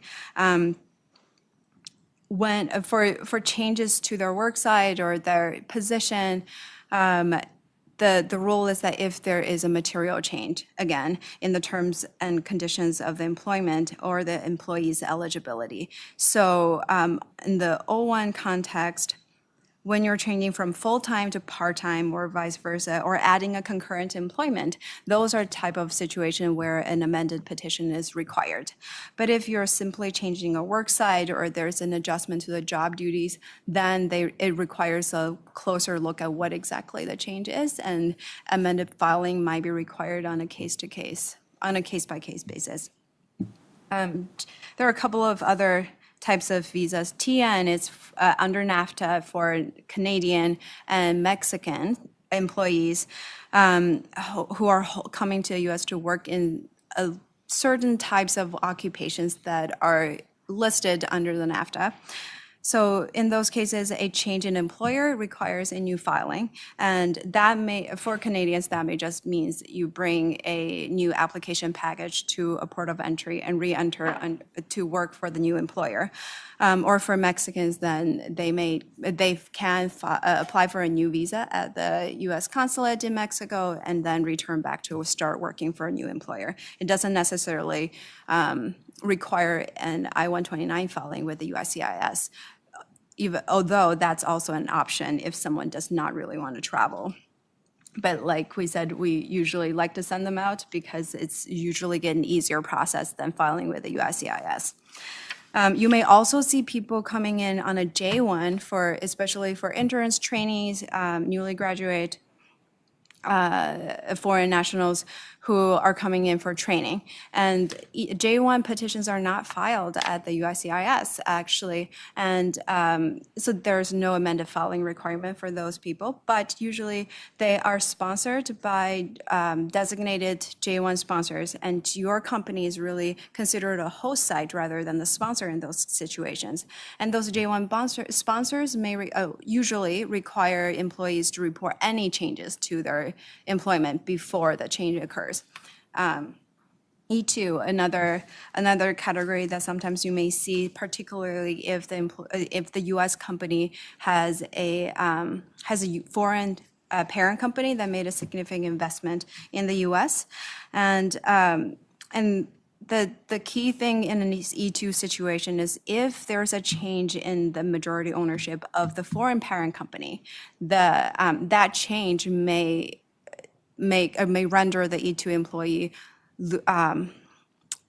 ineligible for E2 going forward, because under E2 regulations, the foreign company's nationality has to match up with the E2 employee's nationality. And if that does no longer match up, in some situations, we have a case recently, actually, where a Swedish company originally has a subsidiary in the U.S., and we brought in an employee in E2 status, and then we discovered that not long after, the parent company got sold to a Japanese company. So then the parent company is no longer Swedish national, right? And it's a Japanese national, and our employee is not Japanese. So he will no longer be qualified for an E2 once that sale goes through. And another another thing to look at is E2 employees are have to be holding a managerial, executive, or a position that requires specialized knowledge as well. So in those situations, if there's a major change in the job duties, we also have to look at whether they continue to qualify or not. And a lot of information, but June's going to talk about green cards because it does have a huge impact, especially in the perm context. But before we get into that, so I was thinking what Joe said about sports players, right? And how they would never worried if they got off their sports team. And so then I was thinking, scary thought. So MLB, if you do so there's a special handling process for professional athletes to get them green cards. And there is a special rule for baseball players that if you get switched over on teams, you just get to keep your green card as long as it's still in the majors or you're on the 40-man roster within the farm league. So I was just also thinking what a great union they have because they created all these rules that make it so easy to transfer employees. So someone buys your contract or you get sold, it's kind of fairly seamless.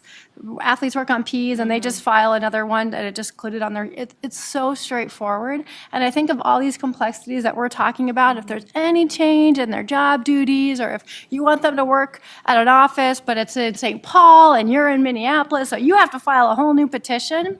So somehow we all need to get associated with major league professional associations and I think all this will be much smoother. So. I agree. Yeah. I'll just add to, we're talking about when amended petitions are required.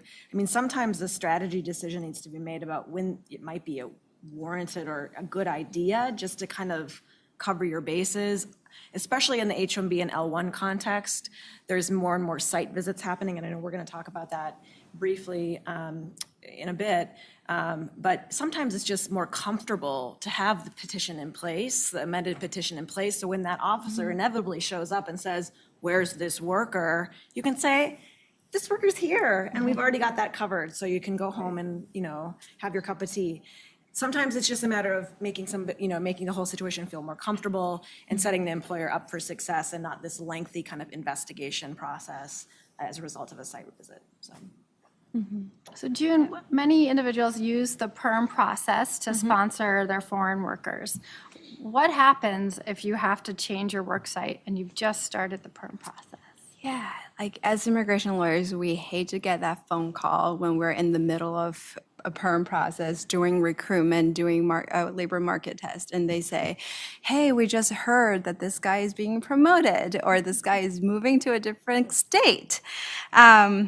And a lot of times that just means that, well, what you have done so far is no longer valid and you have to start all over again. So how many of you are familiar with the PERM process? Great, a fair amount of people. So just a little bit of background. When you have a degreed professional, whether the position requires a bachelor's degree or an advanced degree, actually this also applies to unprofessional workers as well in a different preference category.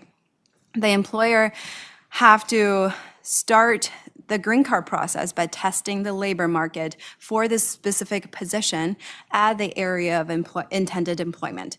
What that means is that the employer has to one, ask for a prevailing wage determination from the Department of Labor for the government to tell them how much does this position needs to be paid in this area. And then the employer have to take that and the specific job duties and to actually run recruitment in the region where the employment is going to take place. If the recruitment is successful, and in our case, that means you can't find any U.S. workers to fill the position, then you can file a labor certification application with the Department of Labor. Once that's approved, then you have to file an I-140 immigrant petition with the USCIS. When that's all approved, and at this point you could have been, a year or 2 years from the time you started this process. There's a third process in order for the employees to get their green card. They have to wait in line until it's their turn to apply for a green card and either apply with the USCIS an adjustment of status application. We call it I-485. There are so many numbers and letters in the immigration world. or they can apply for an immigrant visa at a U.S. consulate abroad. So that third step is what holds a lot of people back, right? We talked about EB1 as being backlogged now, but for EB2 and EB3, especially for Chinese and Indian nationals, you're looking at 5 years, 10 years, or even more before they can get to the point where they can take that approved I-140 and apply for a green card. And you have to be able to show that the I-140 and the underlying perm labor certification that was approved is still available to this guy. And for most cases, if you have a high-achieving individual who are really a valuable member to your organization, they would have transitioned out of the position that you tested the labor market and filed the I-140 on 5 years, 10 years down the road. So what happens? What do we do? And it really depends on what's the change and when the change happens during the process. Because the labor certification and the I-140 petition are specific to the employer, the worksite, the position you're offering, any changes to the job duties, locations, or the employing entity during the application process or even after the perm and the I-140 are approved can significantly impact the applicability or the validity of the approval. For a worksite change, because the labor market is only valid in the area of intended employment where you ran your recruitment, if someone is being moved outside of the labor market to an area that has not been tested by the perm recruitment, that means your perm is no longer valid or is no longer applicable when the employee wants to apply for a green card based on that perm. So what happens is, before we start that whole recruitment process, it's really important to discuss first whether you anticipate any changes, right, to the employee, whether it's 2 years down the road or 5 years down the road. And in cases where you can anticipate the change, then we draft the perm application, we do the recruitment accordingly to incorporate that potential change. And in cases where you really have a relocation that was not anticipated, if the new location is in the same area of the intended employment, then you are still fine. But if it's not in the same area, then you really have to start from scratch again. What about change of a position, which happens more often, especially when we're talking about 2 years, 5 years, 10 years down the road? The key thing here then is whether the change in job duties will, whether the employee is going to be performing substantially all the same duties listed in the labor certification in his new position. Those job duties that are tied to a job requirement are more likely to be examined more closely, meaning if you have a special requirement for someone who has to have 2 years of experience with a specific software, a specific processing platform, and that ties into a job duty that required them to use that kind of technology. And now in the new position, they no longer need to use this technology. Then you run into the issue of maybe the DOL, or maybe the Immigration Service will find that, well, your new position is really a different position now, and your perm is no longer applicable here. On the other hand, if you have minor duties that are being added or deducted from the job duties in the new position, that might not require a new perm filing. Also, this does not mean that each time an employee is being promoted or being changed into another position, you have to file a new perm. It really is a case-by-case analysis. We have to look at, when is this employee actually going to be applying for a green card? If they are being promoted 2 years into the waiting and they may not get in front of the USCIS to apply for a green card 10 years down the road, then you might not really have to file a new perm at this point because the job might change again before this guy has to apply for a green card. And for people who are waiting in line for years and years, it's also very likely, well, it's not very likely, it may be inevitable that at some point in time you'll have to run recruitment and do another perm.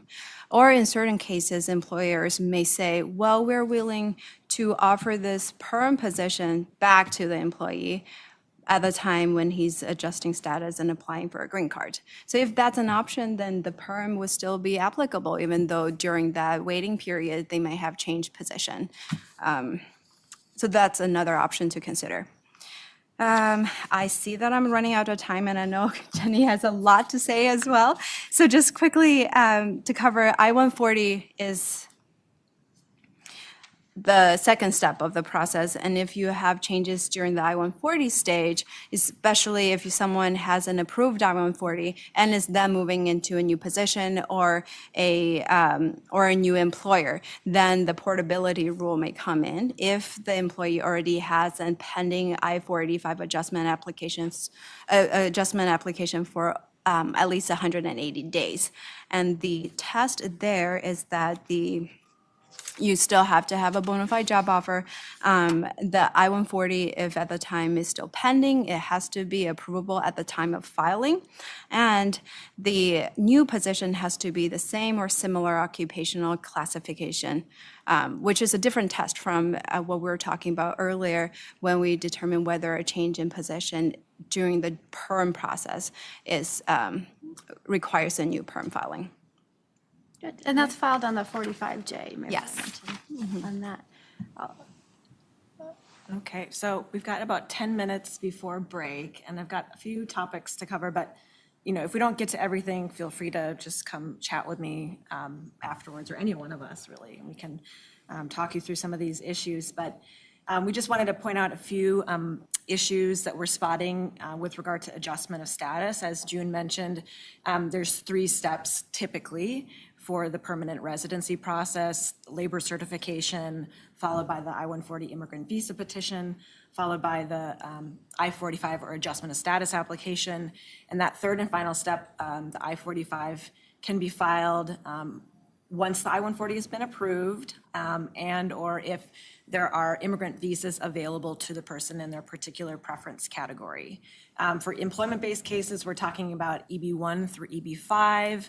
EB1 is reserved for individuals of extraordinary ability, outstanding researchers, multinational managers, and typically there is a very little wait time associated with those EB1 cases. And that's just simply because they're really hard to attain. That classification is really hard to achieve. The criteria is very hard to document. Very few people qualify, so there's less people applying for that category. Therefore, there are more visas available typically. As we move down the path, things get a little bit more dicey. EB2 is reserved for positions that require a bachelor's degree plus 5 years of experience or a master's degree. And then you've got the EB3, which is reserved for folks that have, or positions that require a bachelor's degree or some amount of skilled training and or experience. Unlike EB1, which generally has visa availability, EB2 and EB3 are less likely to have visa availability. They're categories that are more commonly backlogged, meaning there are no visas available or limited visas available. That's particularly true for folks that are born in India and China. For EB2 and EB3, there are backlogs upwards of 10 years. For folks in those categories. And unfortunately, those backlogs are not getting any better. They may be getting worse. We heard today that we're not getting any more visas, unfortunately. There might be a reallocation of visas coming down the pike. But I think what we can expect is that those backlogs are going to stay with us for quite a bit of time over the next few years and until we get comprehensive immigration reform. I think I'll move on from that. An update on mandatory interviews. So It used to be that only family-based cases were subjected to in-person interviews at the local USCIS office. Now, as of October 2017, employment-based cases of all sorts are being required to come in for a mandatory interview at the local office. So this is what happens after you file your I-45, you go get fingerprinted, and then somewhere down the line, you get a notice to appear for an in-person interview at the local office. We're seeing those interviews being scheduled about 7 to 12 months after the I-45 is filed.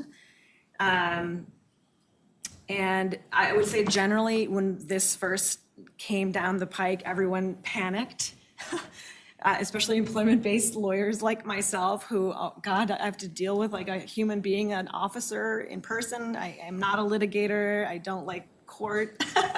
But so we were panicked that, we're going to go into this setting and we're going to just get nailed. We're going to, our cases, our approvals are going to get pulled. They're going to open our cases up. They're going to dissect them. They're going to re-adjudicate everything. But in fact, really, that hasn't been the case thus far. The officers that we're seeing are not well versed in employment-based matters typically. And so really the areas of concern of these officers really doesn't have to do with like the nitty gritty of the employment-based world. They're asking some of the same questions they're asking of family-based matters. But we still have to deal with it. We still have to go in there and we have to put forth our best effort. I will say there are certain areas of concern that we are seeing being raised at these interviews. Previous admissions, the officers are asking about, when people came in what status, how long they were here, wanting to know whether they were engaging in activities that relate back to the non-immigrant visa category that they entered on. They are focused on maintenance of status issues, but kind of from a high level. They're not really focused on the technical rules surrounding employment-based cases yet. The training has not happened in that regard. So they're wanting to see, are you employed? What's your non-immigrant visa category? Are you getting a paycheck? Who's your employer?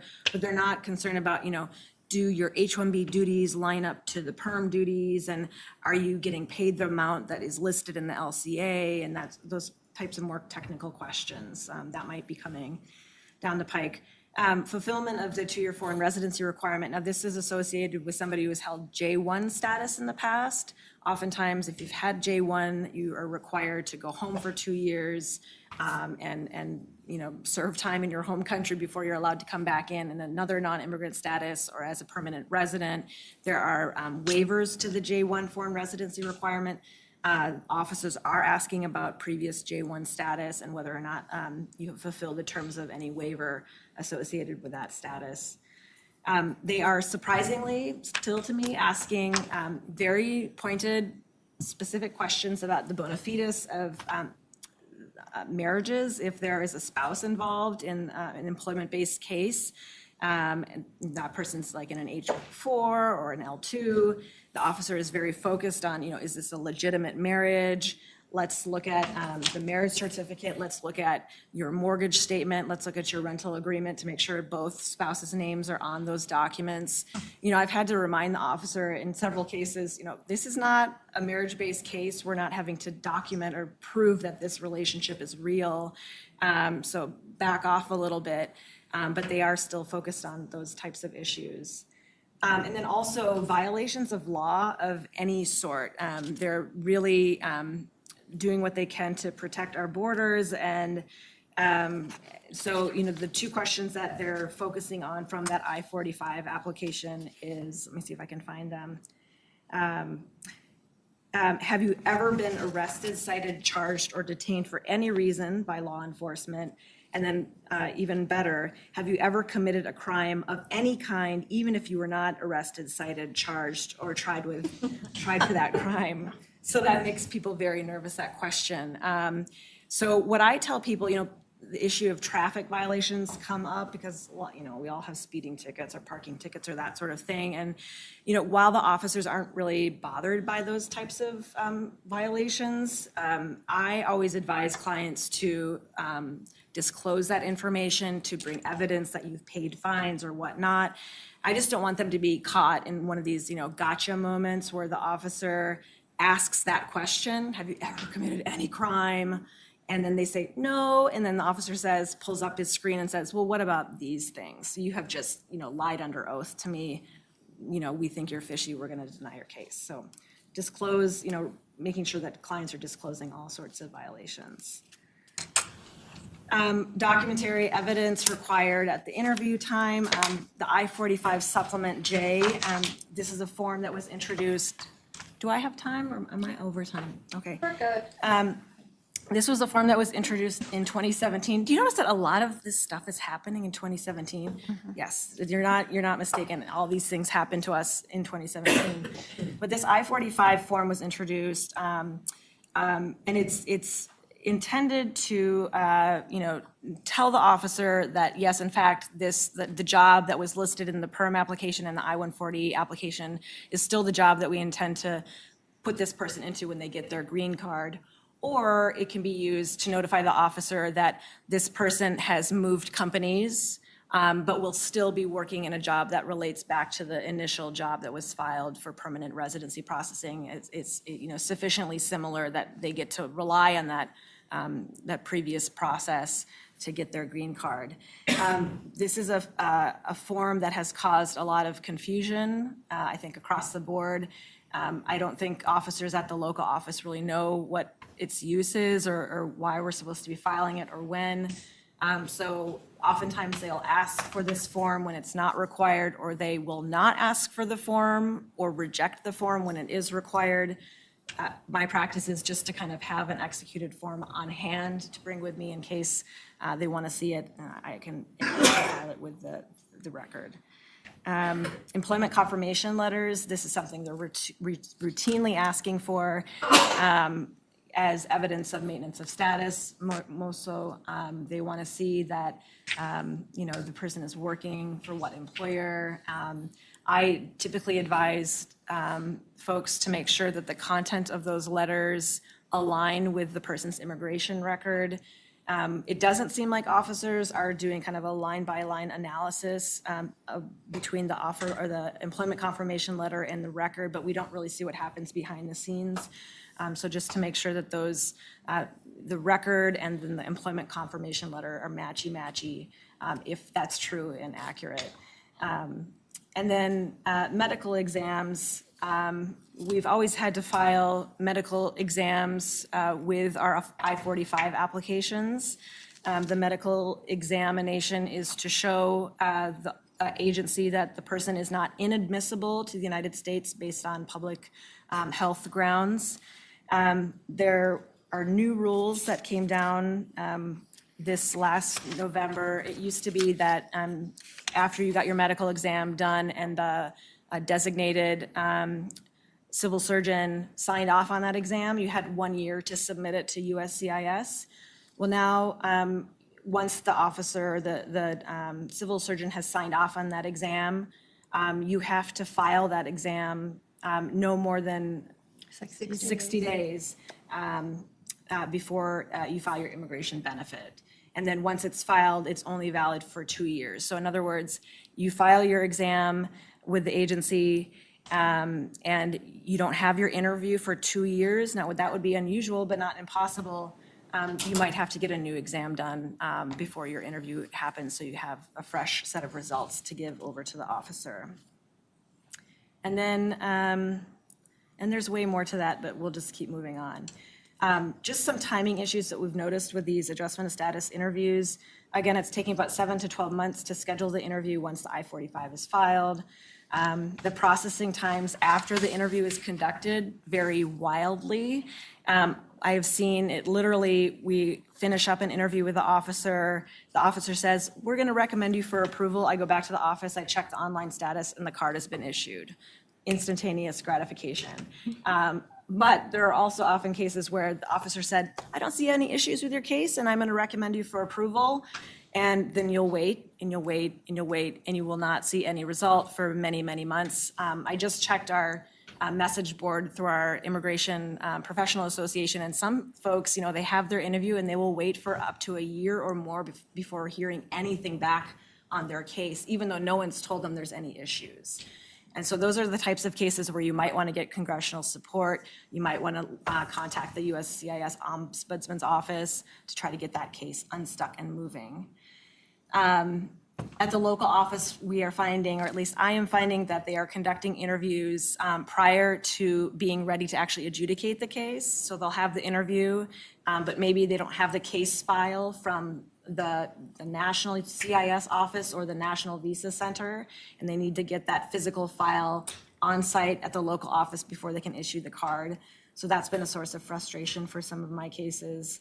And then we're also increasingly seeing RFEs issued after the interview is conducted for whatever reason. Maybe they're not happy with the birth certificate, maybe they need new fingerprints taken, maybe they need some sort of documentation to supplement the record.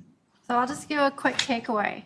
What did you just learn? If your employee leaves, they move to a new worksite location, if the job changes, you need to do something about that before you let them do that. If you have filed an adjustment of status applications, understand that the process has changed. Your employees are going to have an in-person interview.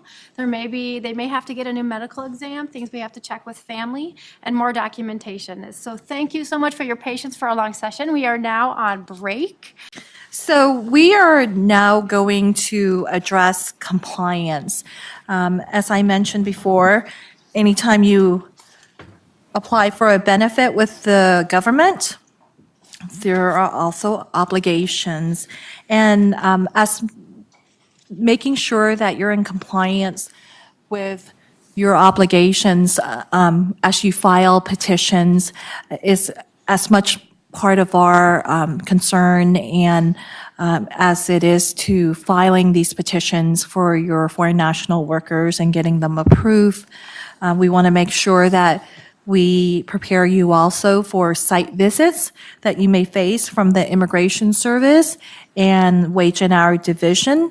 And also we're going to talk about I-9 compliance, which is not just, as you know, for foreign national workers, it's for all employees, but a very essential part of immigration compliance because it falls under the jurisdiction of the U.S. Immigration Service in terms of I-9 obligation, but in terms of I-9 enforcement, it falls under the Immigration and Customs Enforcement, all part of the Department of Homeland Security. So let's talk about immigration compliance today. We're going to discuss, as I mentioned, I-9, wage and hour division investigations, audits, also site visits from the Immigration Service, and talk about some recent developments with Social Security Administration no-match letters, which has really been it's something that's always existed, but we kind of forgot about it for a couple of years, and now it's made a comeback. So employers now have to address those issues and how to respond to them. And also, the Immigrant and Employee Rights section is a entity that used to be called the Office of Special Counsel as part of the Department of Justice Immigration Division.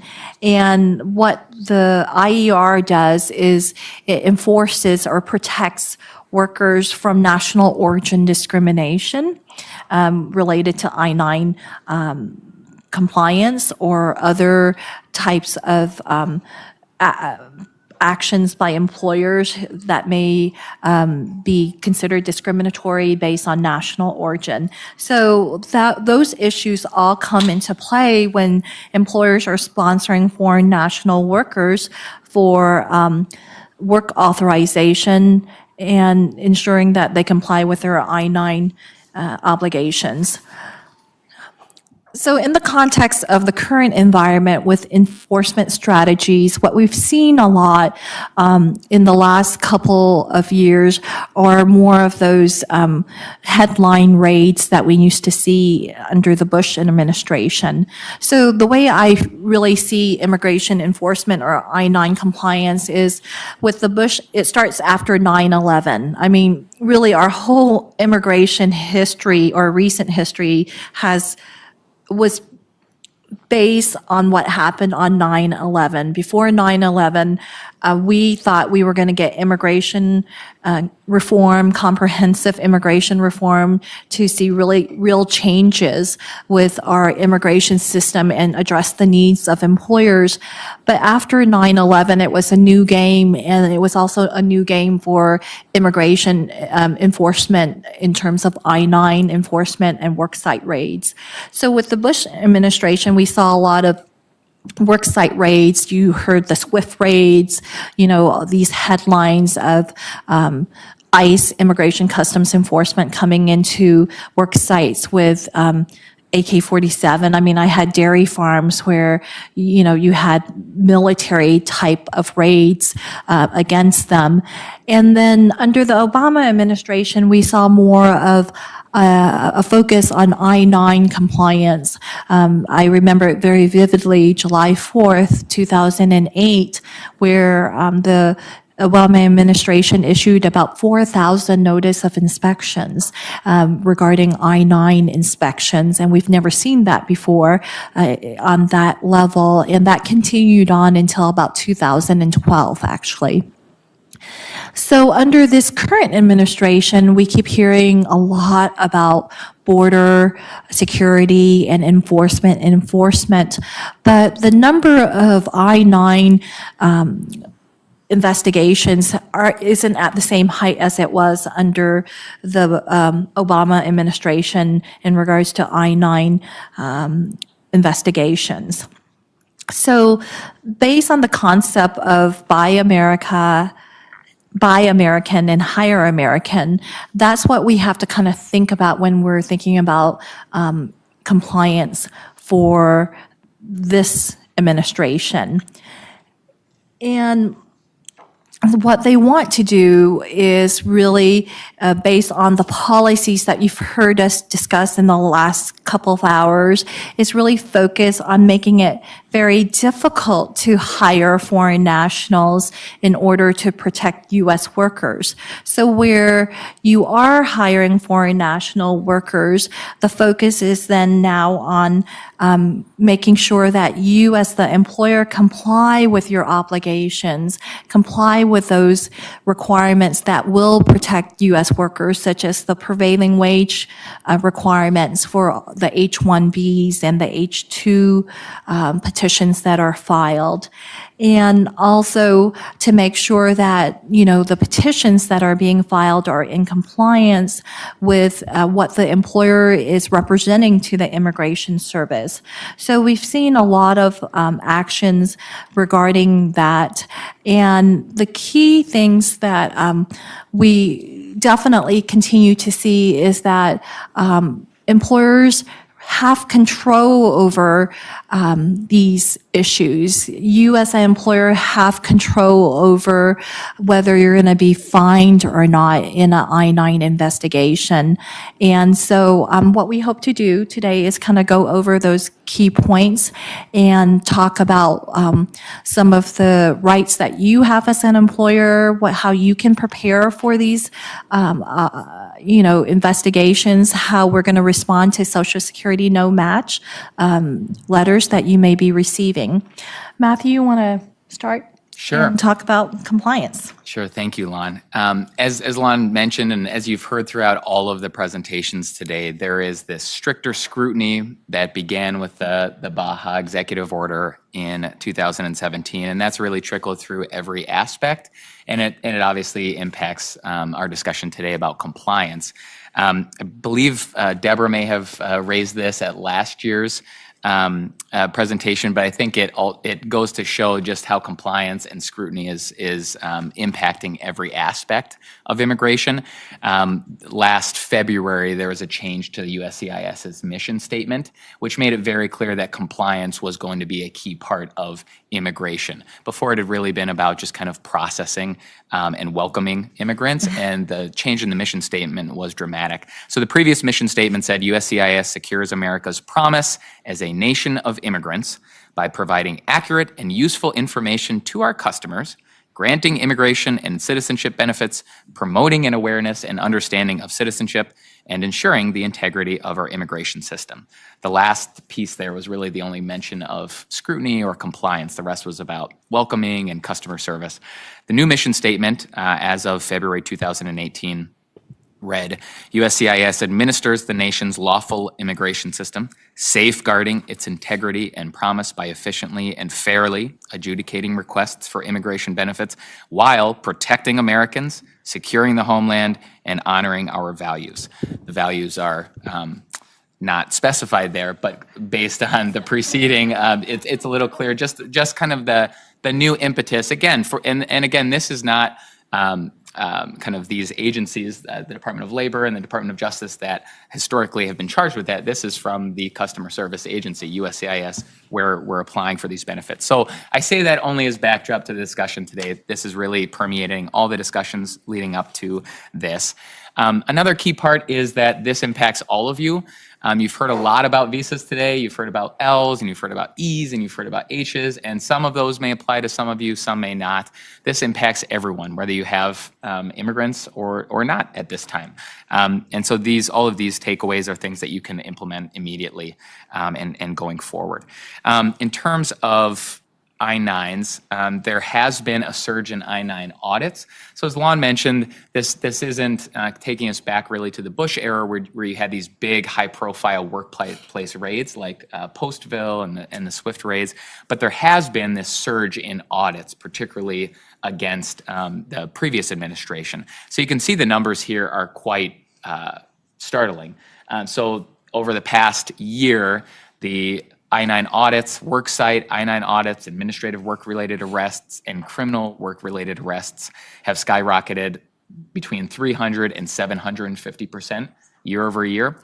So there's a huge increase in the I-9 audits and the focus on I-9 compliance. A couple high-profile cases. So in September of 2017, a tree care company in Pennsylvania was assessed the largest ever I-9 fine. It was a $95 million fine. They were adjudged to have knowingly hired unauthorized workers, and it had gone on for a long period of time, but it was the largest ever I-9 fine ever assessed against a company. So that kind of, again, sets that backdrop. That was in the first year of the administration. As recently as last month, on April 3rd, there was a Texas computer repair company that had a workplace raid, and there were 280 criminal search warrants that were implemented that day, and 280 individuals were arrested and taken from the company that day. So again, while you don't have a lot of these really high-profile ones, it still is a focus, and there are still kind of these things. That case, though, had been going for a while. It began as an I-9 audit, so which is why you need to take that seriously, and it had gone on for months, and then basically once they had all the information and knew that there were undocumented or individuals that lacked work authorization, that's when they went in. So it wasn't kind of an unannounced, totally random raid. It was after months and months of going back and forth with the company. So in terms of the audits that we're talking about, the audits can scrutinize several different things. The audits oftentimes come in because there's a tip from a disgruntled employee. It can be either a kind of a U.S. citizen that wasn't hired. It could be somebody who was let go. who may or may not have been an immigrant, but usually these are coming in. They're not random. And that's what we've been seeing. Again, that hasn't really changed. Normally, these come in from a tip. The audits can cover any slew of things, and they're not focused, like many audits, they're not focused just on what the complaint was, right? If somebody calls in a complaint, I wasn't hired and this person was, when the audit occurs, they're not just going to ask about that one employee. They'll ask about, your last 2 years of payroll records and kind of go through that. So it is going to be far-reaching, and things that they're looking for are whether there's a pattern and a practice of knowingly hiring individuals without authorization, a pattern and practice of not doing I-9s, a pattern and practice of over-documenting, requiring over-documentation, right? Asking for 2 List A documents when you can only require 1. Requiring certain documents, right? Only requiring this, you need to provide this document rather than the whole menu of acceptable documents, List A or List B and a List C document. So those are all things that they're looking at. Suspicious documents, a really high number of U.S. citizens, particularly in industries where you would expect to find a larger number of immigrants.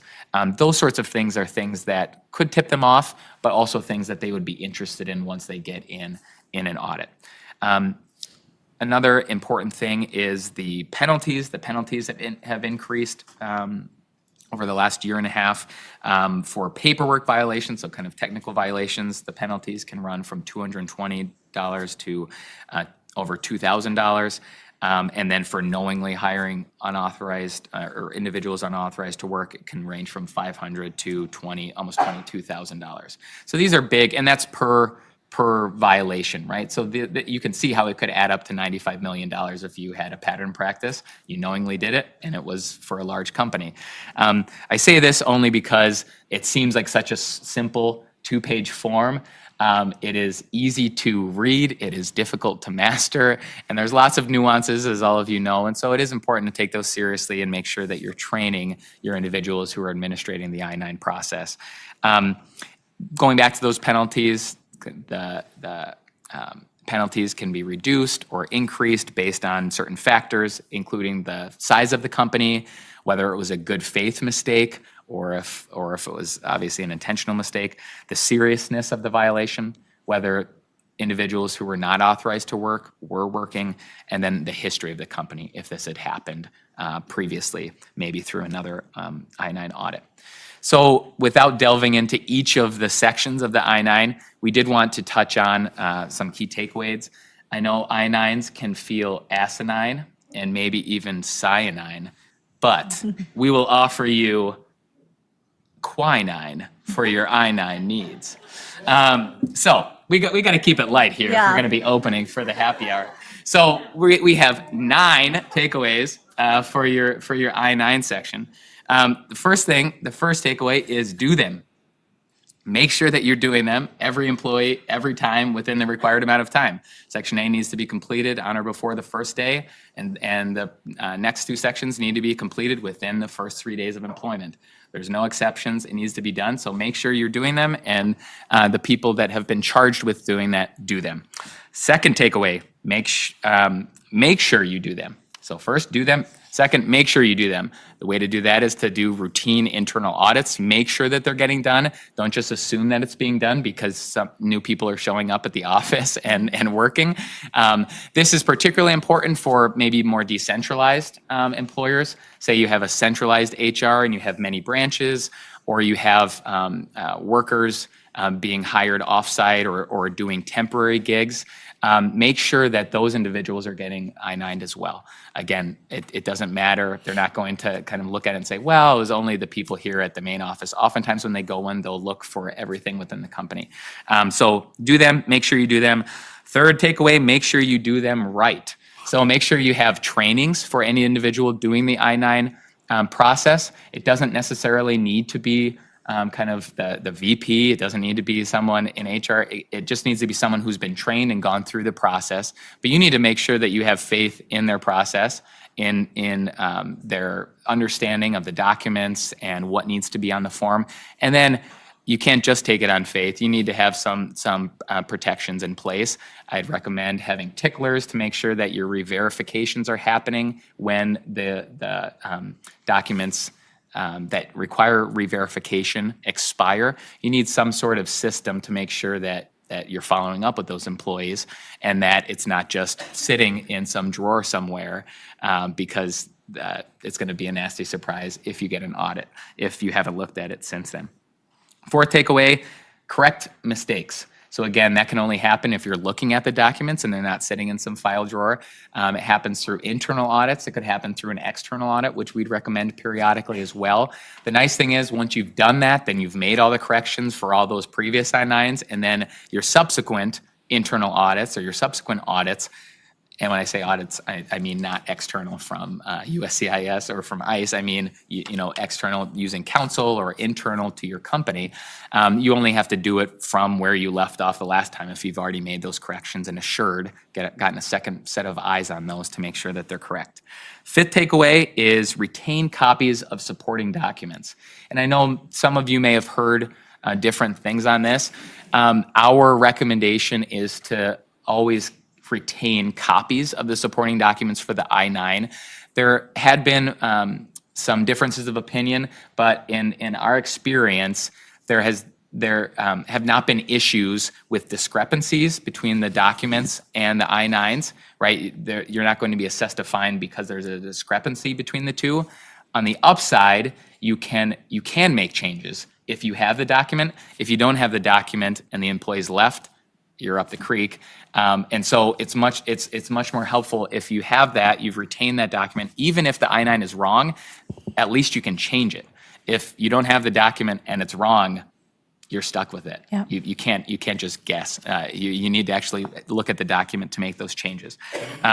Sixth takeaway for the I-9s, you should have an I-9 czar or kind of a centralized person in charge of that, or czarina, sorry. Make sure you have somebody who is in charge of this. Again, you can have this be decentralized as long as you have the I-9 administrators trained in how to do I-9s, but you do need one person that is in charge of that. And that's important for a couple reasons. First, to make sure you're doing those routine audits, you have those systems set up, the ticklers, those sorts of things. But also, if there is an audit, you need one person to kind of coordinate that response. Again, it can happen very quickly. Somebody can just come. You have 3 days to respond. So it's really important that you have one person that knows what to do, knows who to call, knows where the I-9s are. So you do need kind of a system in place for how to deal with that and a person charged with that. Otherwise, nobody's gonna step up for that role. Again, it's paperwork, but it's important paperwork. Seventh takeaway, goes hand in hand with that. Make sure you have a designated plan and people. Make sure your managers know what to do and your front desk people know what to do if someone comes with an I-9 audit. Make sure they know who to call. Make sure they know who to contact within the company. Eighth takeaway is there are a lot of I-9 vendors and I-9 software available. We would just make you aware of that and also make you aware that you want to be very careful with the agreements. Those are things we could work with you on. There are also questions and functionalities that you should be asking your vendors. There are those kind of internal reminders that you can set up. There are great ways to kind of do quick internal audits with some of the software and not with others. So I raise that only to make you aware of it. I'm sure many of you are already aware of it, but not all of the softwares are created equally. And just because you're using a vendor doesn't mean that you are absolved of responsibility. It always comes back to the employer, even if you're using this outside contractor to do that work. Finally, I would say centralize and systematize for the ninth. Make sure, again, you have that one person in charge and that you have a systematic approach to this and you're not doing it, you're not having untrained individuals do it on the fly as they hire some new employee. Make sure you have a systematized way to go about that. So I just wanted to add before Matthew addresses E-Verify, we've conducted many I-9 internal audits, but also represented or have represented many companies on I-9 audits. And, our biggest audit involved 40,000 I-9s. And it was a situation where the employer had paperwork mistakes. And thankfully, because the employer made copies, which you're not required to do under the I-9 process, but the employer made the decision to make copies of the supporting documents that they took from the employees to complete Section 2 of the I-9s. Under the law, the employer is provided 10 days to correct technical violations, paperwork violations to avoid fines. And in all my years of experience with I-9 audits, we've never had an employer fined because they were hiring workers who had presented questionable or fraudulent documents. We've had employers fined because their paperwork did not contain accurate information, and they could have avoided that if they had supporting documents to make those corrections, because under the law they can. So that's something to really remember and consider as you establish your policy, there's been differences in opinions regarding whether to make copies of supporting documents or not, but we call it the Bono Amendment because Sonny Bono, or the Bono Amendment, Bono, I'm getting mixed up with you two, and Sonny and Cher now. But he owned a whole bunch of restaurants in Los Angeles and had this provision pass in 1997, I believe, where it gave employers 10 days to make corrections on paperwork violations, but you can't do it unless you have the copies of supporting documents. So just I keep saying that over and over again because we've just never had an issue with employers being fined because they unknowingly hired undocumented workers. Okay? Great. Thank you, Lon. Next, we'll move on to E-Verify, which is linked to the I-9 process. The main kind of new development is that there is increased data sharing between agencies. This has been happening for many years, but E-Verify is a good example of that, where you have things, documents and information from the Social Security Administration interfacing with the DHS databases. And so that is something to think about if you are considering E-Verify, because this information doesn't go into a black hole. It is being shared between agencies, and so that is something to be thinking about. Obviously, there are some employers where it is not voluntary. There are some where it is mandatory, including federal contractors. There are about 20 states that have some sort of mandatory E-Verify. There are also some localities that require it. And so those are important things to know. And then for STEM OPT extensions. So there are some areas where it is mandatory, but then employers also that are not in those situations can opt in to the system. Once you're in, though, then you need to be using it. So I would say be very deliberate about that process. Should you choose to go down that road, make sure you do it, because once you sign up, it's expected that all your I-9s are going through that process, and so it's a big red flag if they're not, or if there are issues with them. So just make sure you're doing it if you so choose.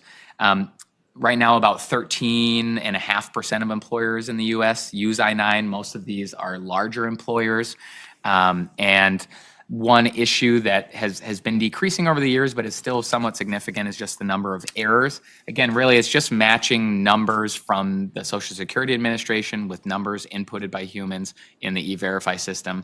And so those don't always match up, and sometimes it's because the numbers actually don't match, and sometimes because it was just a clerical error. It's about a 0.2% error rate, but that's still almost 60,000 individuals who were authorized to work, but were flagged, and then we're able to prove that they were authorized to work. So just make sure that if you get a no-match situation, you are going through the appropriate steps, because in some of those cases, those individuals actually are authorized, and it was just a clerical mistake.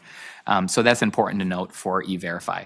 A couple takeaways here. Well, before I go into takeaways, as John mentioned, the E-Verify is being talked about in the Kushner meeting yesterday. It's talked about as some sort of kind of package that may be being prepared. Mandatory E-Verify is always being talked about. Chuck Grassley has introduced another bill in the Senate, and there's a companion in the House. No real way for that to pass at this point because it's not wedded to anything else. But if it were part of some larger package, mandatory E-Verify could be part of that. In terms of takeaways, again, there is interagency data sharing. So if that's a concern, that should go into your decision to voluntarily enter into E-Verify. There is a certain amount of desk monitoring that goes on through the E-Verify system. So because this is being inputted, there are, and we don't have specific confirmation of this, but it's our understanding that this is happening, that if a company has a large number, say, of lawful permanent residents, that all of the individuals, all of the foreign nationals working for them are lawful permanent residents, that's a red flag, right? That maybe that's the only documentation that this employer is accepting. They're not accepting, say, somebody on TPS, or they're not accepting somebody with a valid EAD. It's only lawful permanent residents. Same thing if there's a high percentage of United States citizens for an employer where you'd expect to have, at least some foreign nationals. Again, these are kind of ways that basically with an algorithm, E-Verify can just kind of raise red flags, and then that could result in an audit because, again, there are things that don't really match up with what is expected through the I-9 process. Third takeaway is to seek counsel if you have issues come up.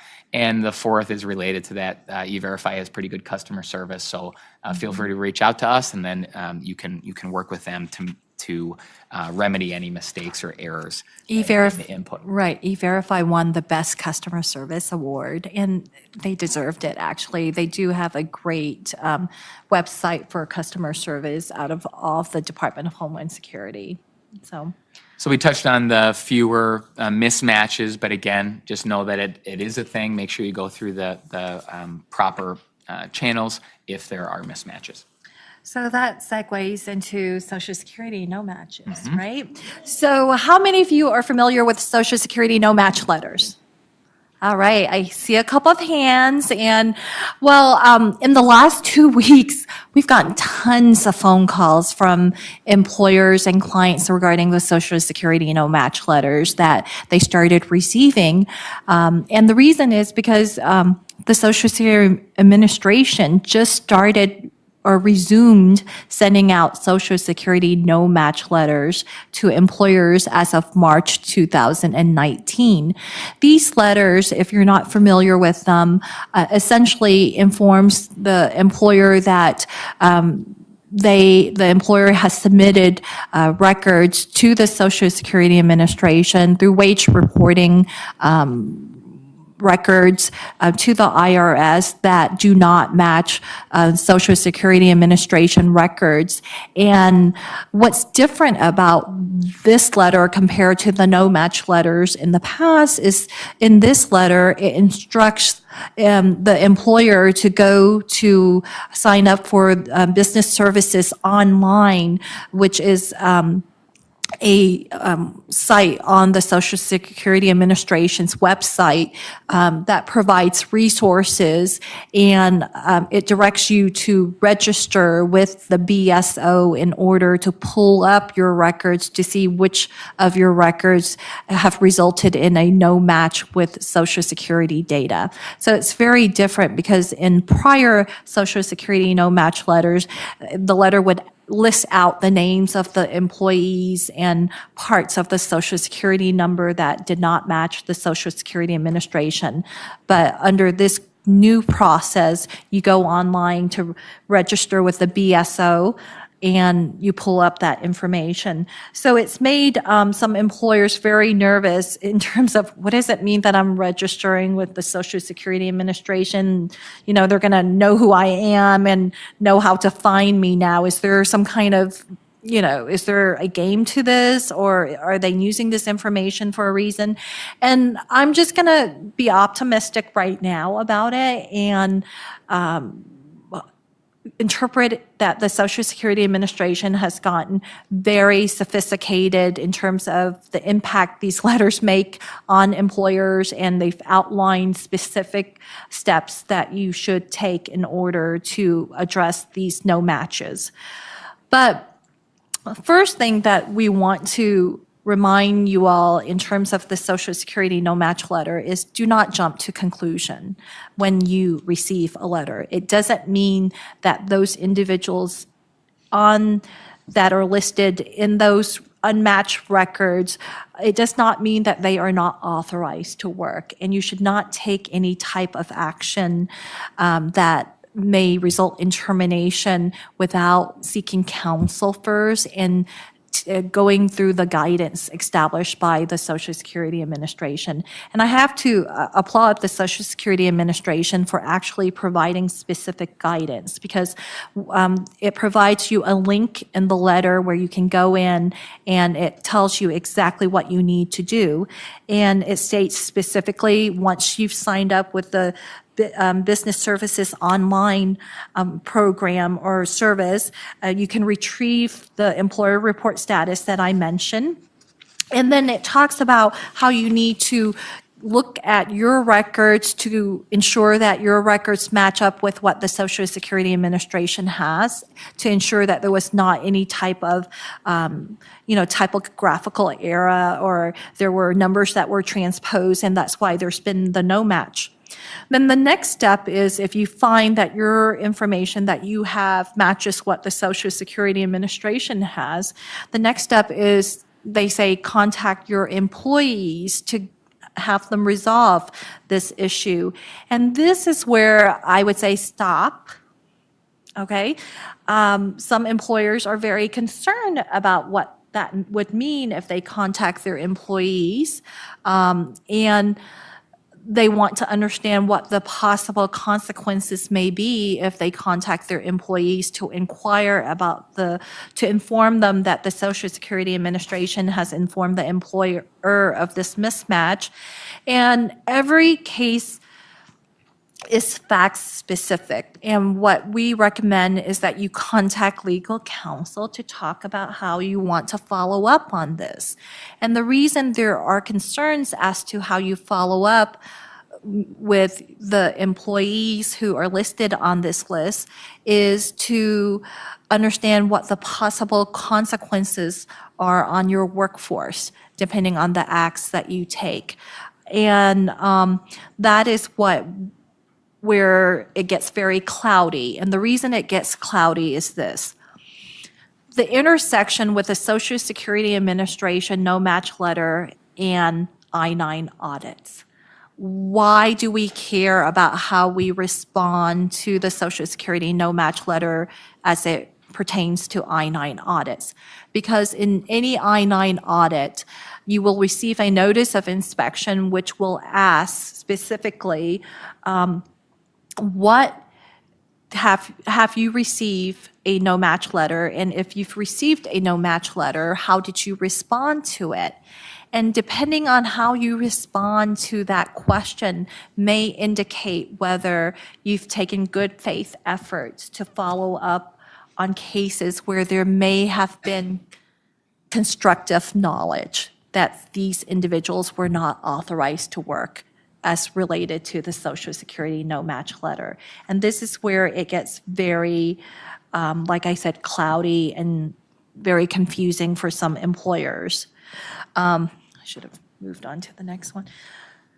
ICE, in 2007, issued regulations outlining what employers needed to do when they receive a Social Security no match. And employers went crazy in regards to this regulation that they proposed.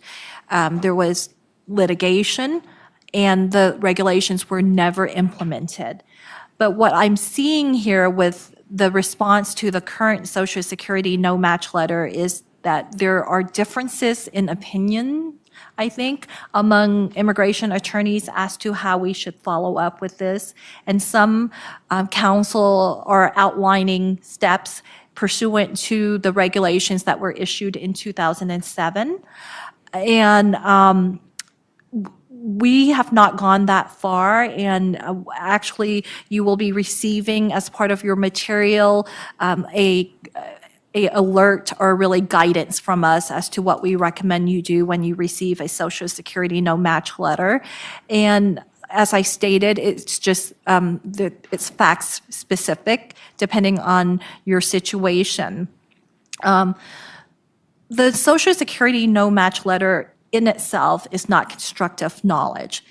There are many different factors that are considered in order to determine what constructive knowledge is of unauthorized workers, that someone is unauthorized to work. And it's a totality of the circumstances involved in the situation that you have to consider. And so, for example, if you receive a Social Security no match letter and you didn't follow up on it, but then ICE has information that an employee had also provided a tip that there were unauthorized workers. There was also some third-party vendor who provided information to you that the information provided to the employer was not consistent with the records that the Social Security Administration had provided, or there were other factors that may have been construed to be constructive knowledge. So there are many different factors, and constructive knowledge has not been clearly defined by the Immigration Service when it comes to having knowledge of unauthorized workers. So that's something to really remember, and employers really have to just take into consideration, what are the pros and cons here in regards to how I follow up with these letters as to the impact on your labor force. In addition to the Social Security Administration, I've mentioned some of the knowledge that employers may have. There have been a lot of questions from employers about getting information from retirement fund managers or mandatory reporting requirements under the ACA, where the information is not matching up with Social Security Administration information or other federal agency. And those are factors that, as counsel, we have to take into consideration along with our clients when we're discussing how can we best protect you. But the takeaway is, for Social Security no match letter, at minimum, sign up for the BSO, the Business Service Online, so you can get the information as to which records are not matching with the Social Security Administration. Look at your own records to make sure that there's not any type of human mistakes in regards to providing the information or the information that was entered for the wage reporting records. And then the next step, seek counsel. That's the best advice that I would provide to you before you take any further step of contacting your employees. Okay? I also, before we go on, I definitely want to remind everyone that we have those yellow sheets there with questions for you to complete, because we will have a Q&A session after our presentation here. So I'm going to address next FDNS site visits, which is conducted by the Immigration Service Fraud Detection and National Security Unit. Am I discussing this? Okay. For anyone who files H-1B petitions, L petitions, part of the fees that you pay is to support the funding of USCIS, FDNS site visits. And this is an area that we continue to see an increase in regards to compliance. And all we can say is that, expect it to happen. As you've heard in the prior presentation, make sure that if there are any changes to employment, sites, type of work, salary, let us know so we can update your records. That's the best way to protect yourself. But for FDNS site visits, again, designate someone to be responsible for these site visits when they, inform your front desk that, hey, USCIS may come.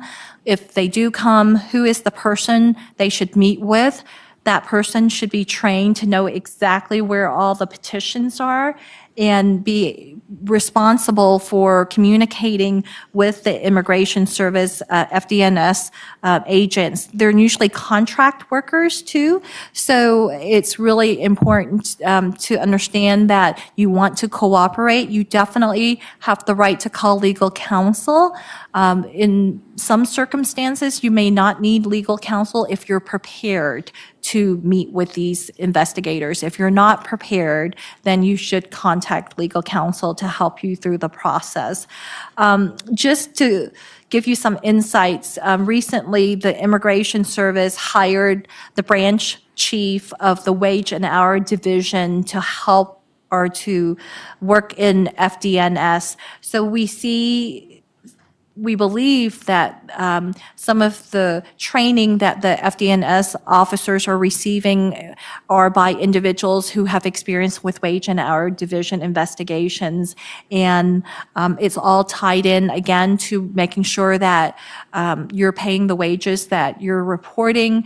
The workers are working pursuant to the terms of the petitions that you have represented in the petitions, and to make sure that U.S. workers are being protected too in regards to the petitions that you are filing.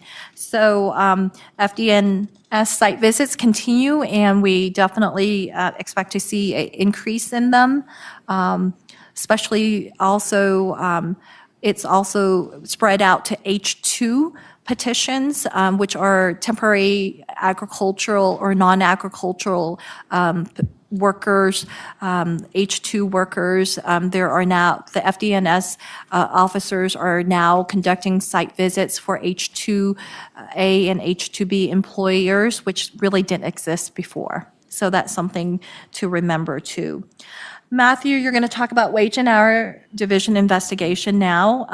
And the reason we're addressing Wage and Hour Division investigation is we also see a huge uptick in that, and you can talk about what we've been seeing with some of these investigations. Yeah, and these two, as Lon mentioned, kind of tie together. I mean, you had the administrator from the one going to the other. They also have some overlap in what they're investigating. As Lon mentioned, we've seen a huge uptick in the audits of the H-2 programs.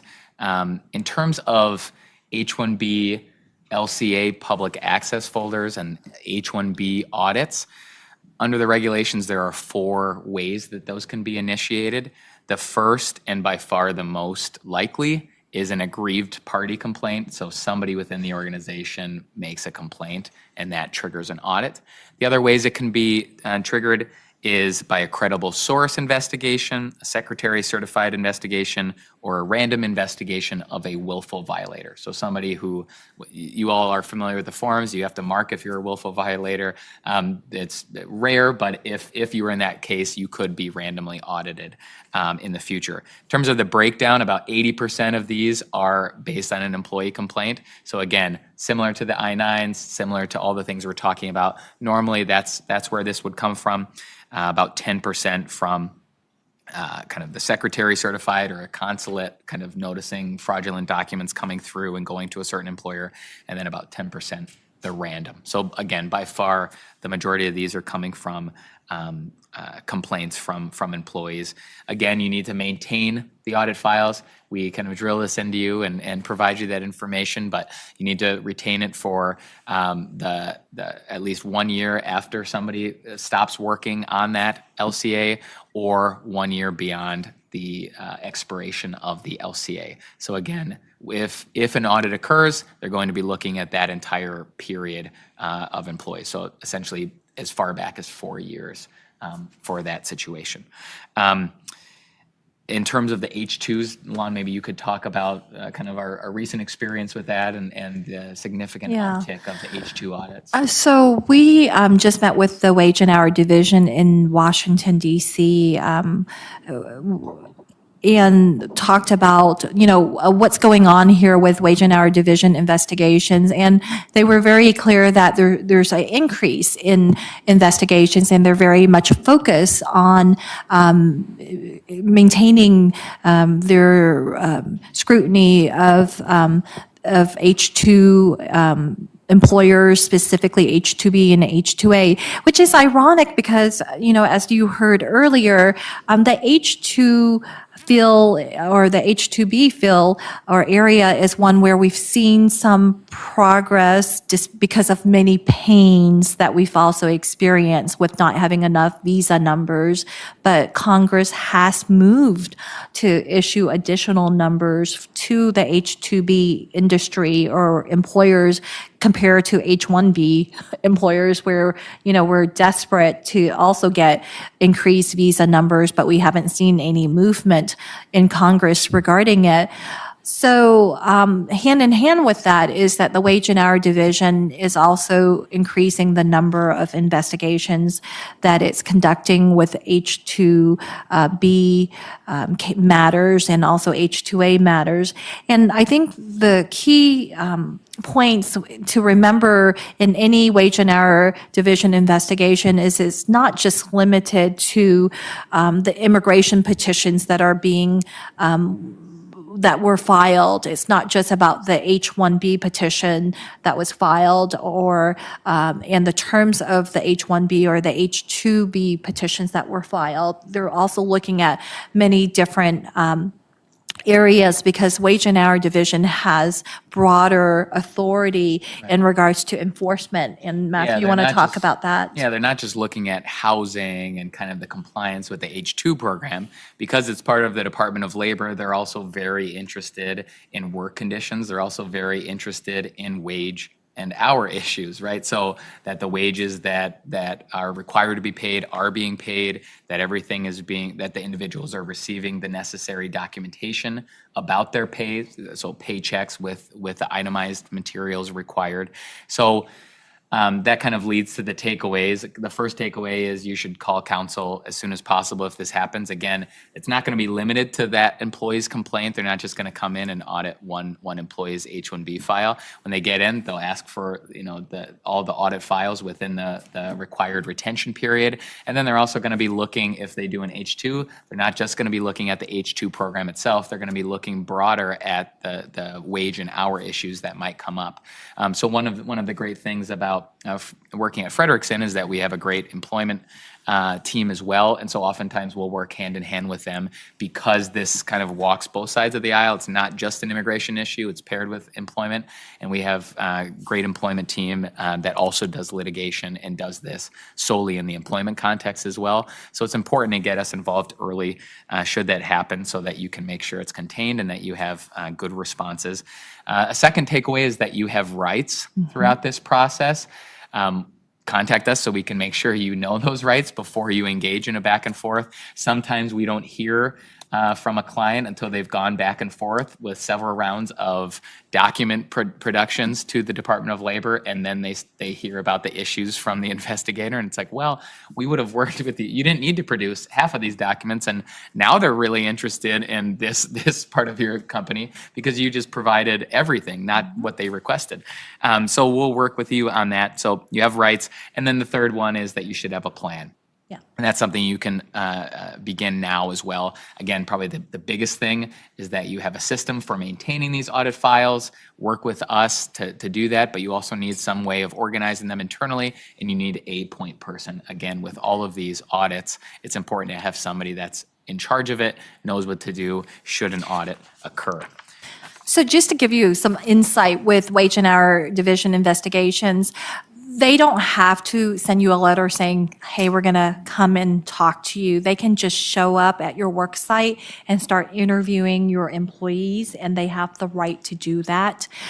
Just know that, but they don't have the right to interview your management team. So anyone who is considered part of your management, you should not let them have access to those individuals, because that's when you have issues. They have the right to have legal counsel to be present there.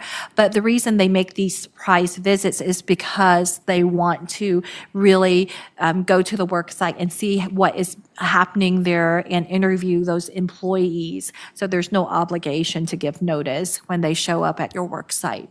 So it's a little bit different from other types of investigations. We're going to end our discussion regarding compliance with the immigrant and employer rights section. Yeah, and I guess just as we move on to that. I'm sorry. No, that's just fine. As Lon mentioned, I mean, there are a panoply of fines and penalties that can be levied.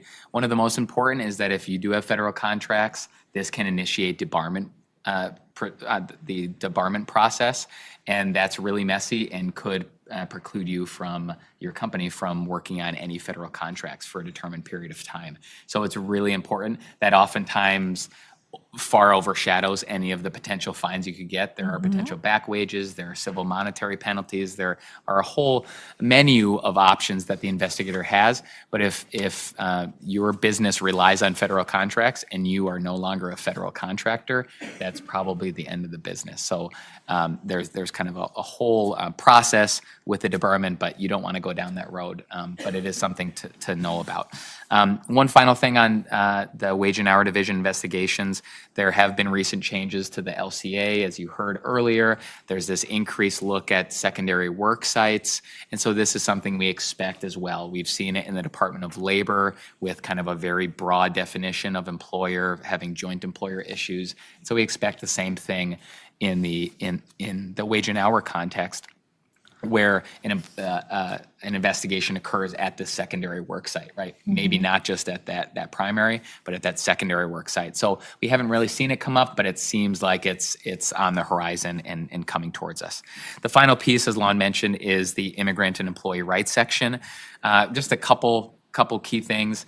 This agency was renamed, and it, again, is kind of like that mission statement change for USCIS.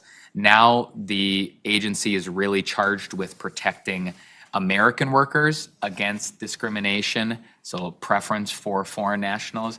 Before, it had really been set up as kind of a civil rights issue for individuals being discriminated against on the basis of national origin. So we didn't really mention it that much at these conferences because it was less of an issue for the employer, right? You're hiring these individuals, you're following the laws.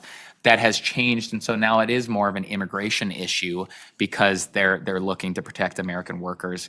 Obviously, it has an intersection with the I-9 process, so if there are I-9 issues, that could also come up as being an issue for the IER. A survey of recent cases, again, mostly it was discrimination against foreign nationals that was being investigated. The recent ones from this year that have been published, it's about half and half. There was one in February where there was an investment professional, a CPA company, that was fined over $320,000 by the Immigrant and Employee Rights Section because they were alleged to have favored foreign nationals for this kind of global certification process, which sounds like it kind of makes sense, right? That these individuals, they're working on a global certification. So we don't know much about the facts of the case because it's an investigation and they just issued a brief press release about it. But it was a high profile, a high fine dollar, and for a company that you wouldn't normally think of, kind of an investment professional firm. Other cases we've seen where you have a United States citizen making a complaint to the Immigrant and Employee Rights Section because they were asked to provide documentation that they're a U.S. citizen during the I-9 process, right? Again, it seems so silly, but if an investigation is initiated, then they're not just going to look at that one I-9. They're not just going to look at that one issue. It becomes a bigger issue. So I don't say that to scare you, but to inform you that this agency, I think, will see more of in the coming years, focused on immigration issues. And again, the focus is now on protecting U.S. workers against immigrants, not protecting the foreign national workers. Great. So as you can see, our theme today has been the focus is to make sure that any petitions you filed with the Immigration Service is in compliance, to make sure that you are not treating U.S. workers differently from foreign national workers. It doesn't mean that you have to test the labor market to file a H-1B or a L-1, but just know that whatever representations you're making to the Immigration Service, it needs to always remain consistent. And if there are any changes, make sure you inform the Immigration Service of those changes and update your records. So we are now going to move into the Q&A session, and I'm going to invite all of our panelists up to join us here for the Q&A. And if you have any questions, please make sure you give it to Maia. After our Q&A session, I invite you to join us for a reception with spirits and great food from Atlas down below here in the building. And we're going to start and see if we have any questions. Did we get any questions? Just ask a question. Thank you. Can I ask a question about E-Verify and whether, in your experience in going through all of these audits, if the fact that an employer has enrolled in E-Verify and is actively using it, does that tend to mitigate the assessment of fines or fees? For I-9 audits? No, the paperwork violation still exists, and you can be fined. But there are, the factors that Matthew laid out, and there are mitigating factors, and good faith efforts, and making the argument that you signed up for E-Verify, it constitutes good faith efforts to be in compliance. So that may come into play when you're negotiating, but they're not going to consider it when they set the fines, which are very structured. Yeah. It'll be perhaps more meaningful at the negotiation stage of the fines. And I would say probably the times when it has been helpful for employers, it's just because there are documents, right? Some supporting documents need to be uploaded to E-Verify. So in those cases, it could be helpful because you can make those changes. You don't have to join E-Verify in order to retain supporting documentation. So we would just recommend that you retain that supporting documentation. That's the best way to do it, so that you can make those corrections going forward. And other attorneys would say no. Don't listen to that. I'm just letting you know that. So Deborah, you're going to read off the question. I'm going to be the reader, and I'll be assigning, it'll be like fast tag team, go, so we can all get out to have a drink afterwards. But Lon or Matthew, this question goes to you. Panelist, I feel like this is kind of fun. The question is, thoughts on electronic public access files instead of maintaining physical files? Yes or no, and why? So we actually have moved to encourage our clients to maintain electronic public access folders. And in preparing H-1B petitions, we actually assist you with preparing the public access folders, and we send it to you electronically. There are new rules that the Department of Labor has issued in regards to maintaining public access folders, but also posting LCAs electronically too. But we encourage it because you can make changes easily. Paperless is always better nowadays too. And so if you're still maintaining physical files of your public access folder, and that's more in line with your culture, that's fine. But we encourage moving to electronic maintenance of public access folders. And just to follow up on that, I'd say one of the key reasons is convenience and speed. You have 3 days to produce the documents after receiving that notice. And so it's key, oh, sorry, not the LCAs, I was thinking the I-9s, but kind of the speed of being able to respond, you have them all together, and it's much easier. So those. Great. And this stays with Lon and Matthew on that trend. Will an employer receive a Social Security no-match letter if they have already received a tentative non-confirmation in E-Verify? Sure. I mean, there's no, the Social Security Administration is separate from USCIS E-Verify here. The whole point of E-Verify is that it compares the information to the Social Security Administration's database if the individual is using a Social Security number to establish employment eligibility. If the individual is not using a Social Security card to establish employment eligibility, then it's not going to mitigate it because there could be other basis for the no match and everything where it was not caught at the I-9 stage. Another I-9 audit question. If you're ever audited on I-9s, can the auditor audit all files that are archived or retained on site, even if they are not within the audit specified period? So we would encourage you to have a retention policy so that you're only retaining the I-9s that you're required to maintain. That said, normally when they come in, they ask for a specific period of time as well. And so make sure, again, you should have a retention policy, and so you don't have the I-9s that you don't need, but that you also make sure you're only responding to the I-9 audit. Again, you could have employees that have been on the payroll or that left the company 10 years ago. If you, for some reason, still have those, you either don't have a retention policy or you're not applying it, you need to make sure that you're culling those, you're not including those if they're not requested in the audit. Again, you want to be very careful that you're only providing the documents needed because they won't just throw those out. If there are issues with documents that they did not request, but you have produced, they will assess penalties on those.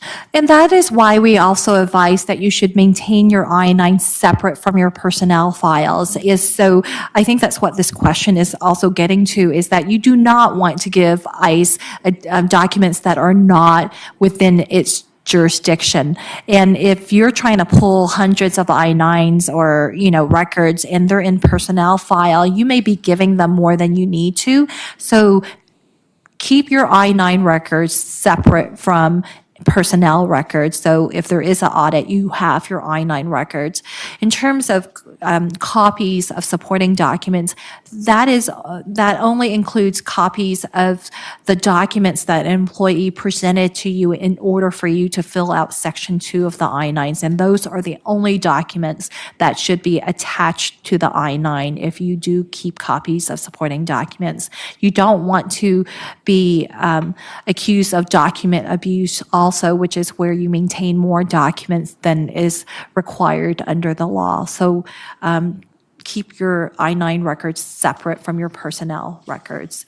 They can't just have access to everything. That's also helpful from an employment perspective as well, right? If for a potential discrimination issue, you want your I-9s where somebody is self-identifying as a foreign national, you want that separate as well for other reasons.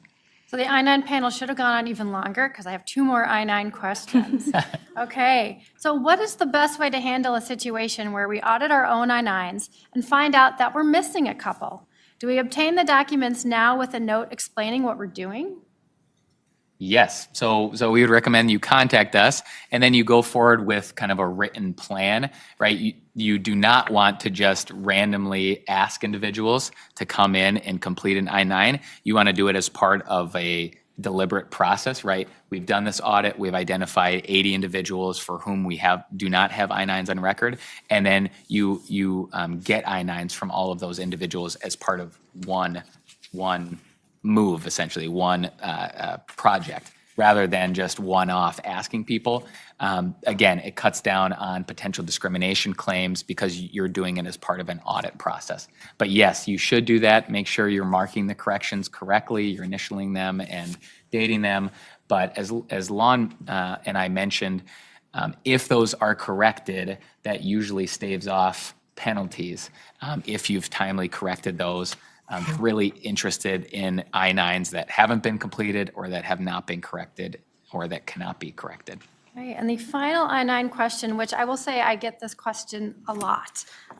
So if you have a decentralized workplace with remote workers, can your I-9 person do the I-9 remotely via FaceTime or video chat, or can it only be done in person? You answer that. Only done in person. So again, as I mentioned, I think the word archaic in immigration law, it's still the case. And I-9s require an individual to actually observe the documents. I've seen companies that just said, oh, well, they faxed them to us or they uploaded into our portal. I'm like, no, that does not count. So what's very difficult is if you have a decentralized workforce and you have no one to do the I-9, you're going to need to find someone, a law office, a bank, a notary, to actually fill out Section 2 that they recorded and saw the documents. It does not have to be an employee of your worksite.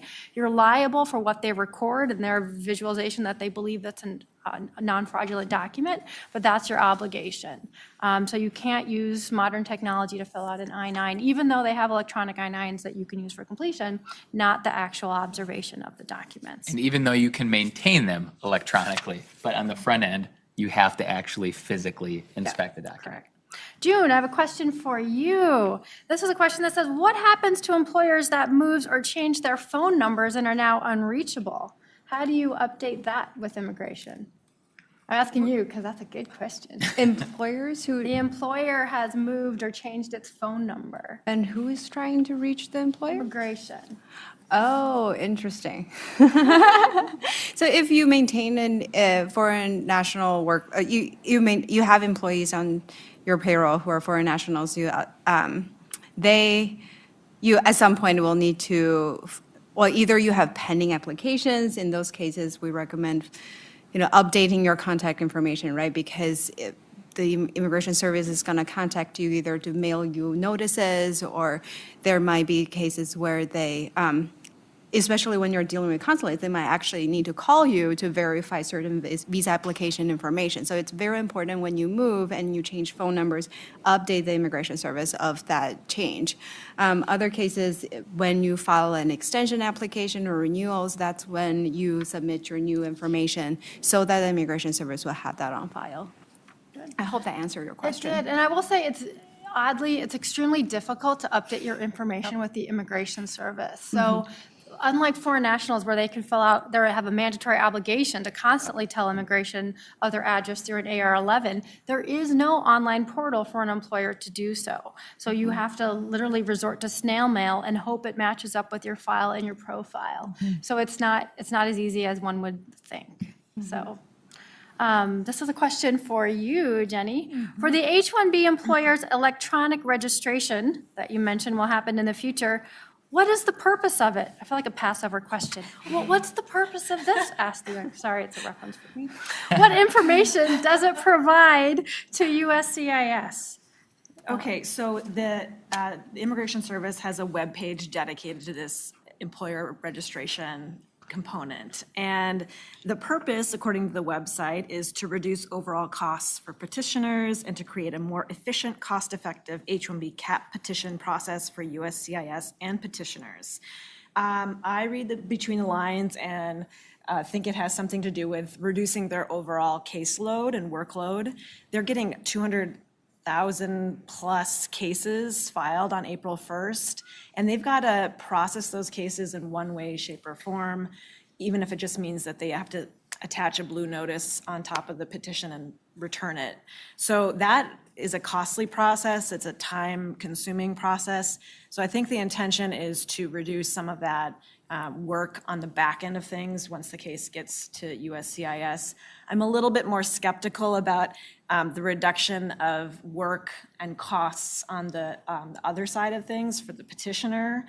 We could have a situation where this registration process is announced again like a month before we're supposed to be filing these things. Well, I don't know, if I were you, I wouldn't want to wait up until the end of February to decide whether or not you're going to sponsor somebody for an H-1B and start working on that case. You're going to want to have that case in a much more advanced state by the end of February, before they give us notice of this registration process. So again, we're going to watch the situation pretty closely, but it might be one of these situations where we're going to advise employers to proceed as they have been for the past several years and get their cases queued up to file on April 1st.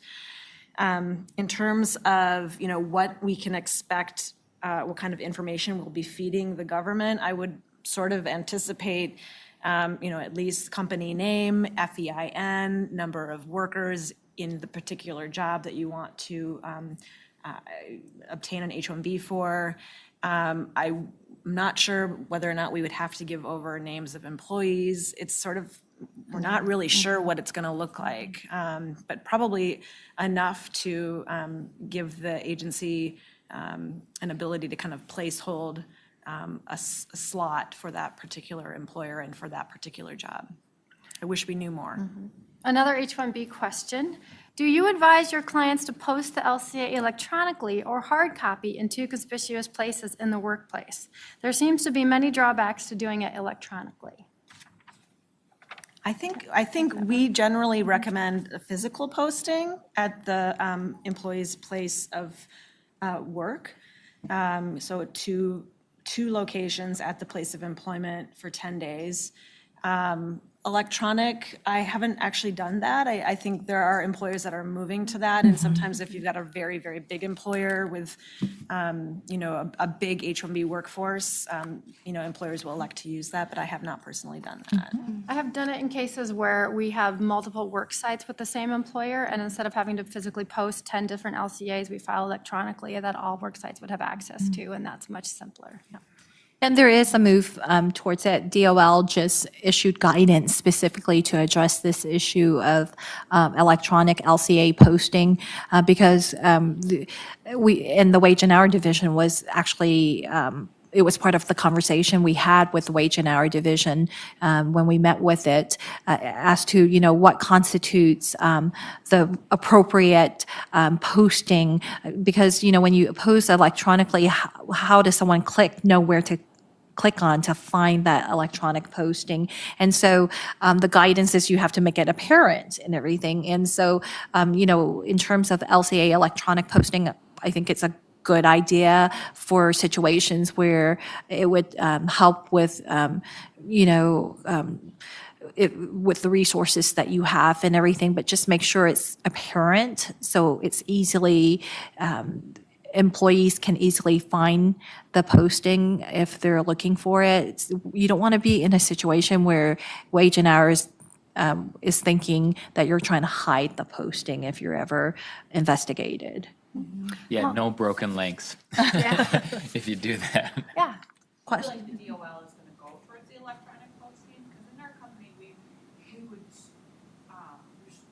not want to do electronic posting, because we have employees come back, or managers come back to us and say, who are not familiar with the LCA, and so this is the first time they have to post it, and I have to post this with the salary on there and all this information, and they just really don't want to create that situation. And so electronic posting to us just seems like a nightmare. So I'm just going to repeat the question. The question is, do you think that the DOL is moving towards requiring electronic posting? And if it is, it's just going to really impact some companies that may not even have that ability to tell you the truth. I think it's an option, and many employers are asking for it, and that's why they're addressing it. And the reason is because of convenience, specifically where IT consulting companies where they're placing their workers at multiple work sites where they're not employing these individuals. I mean, where, at customer work site, and so they need to post the LCA at this customer work site. So how do they post it?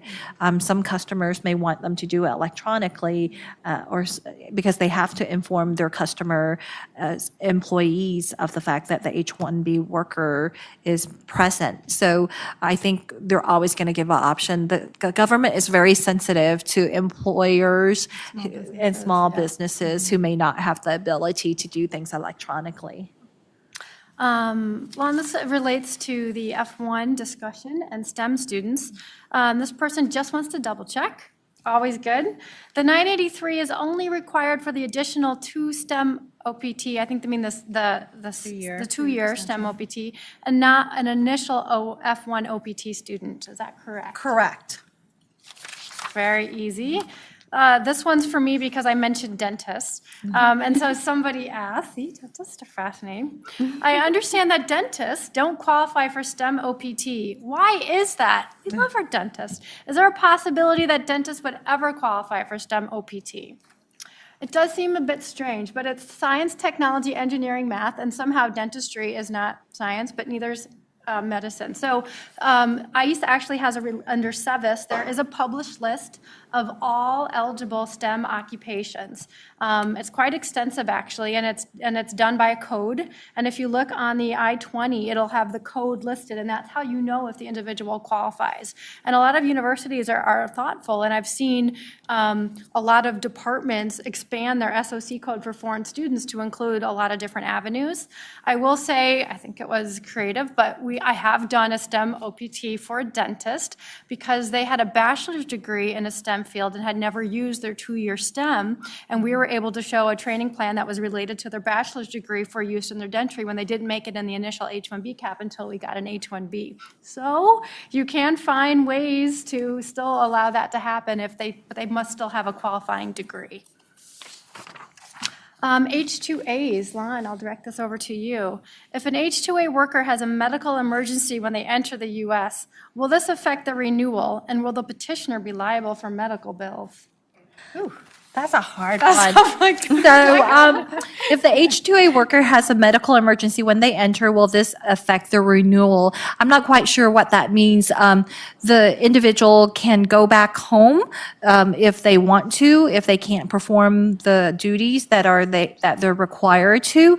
And if they leave because of the emergency, the employer should inform the Department of Labor and USCIS of the reasons, and it should not impact their ability to get a new H-2 visa in the future, or if they go home to get medical help and they want to come back to resume their H-2A employment, or in the situation, the H-2A employment, that should be fine too. They should be able to re-enter based on their valid visa if they go home for a short period for the medical purpose that they need to.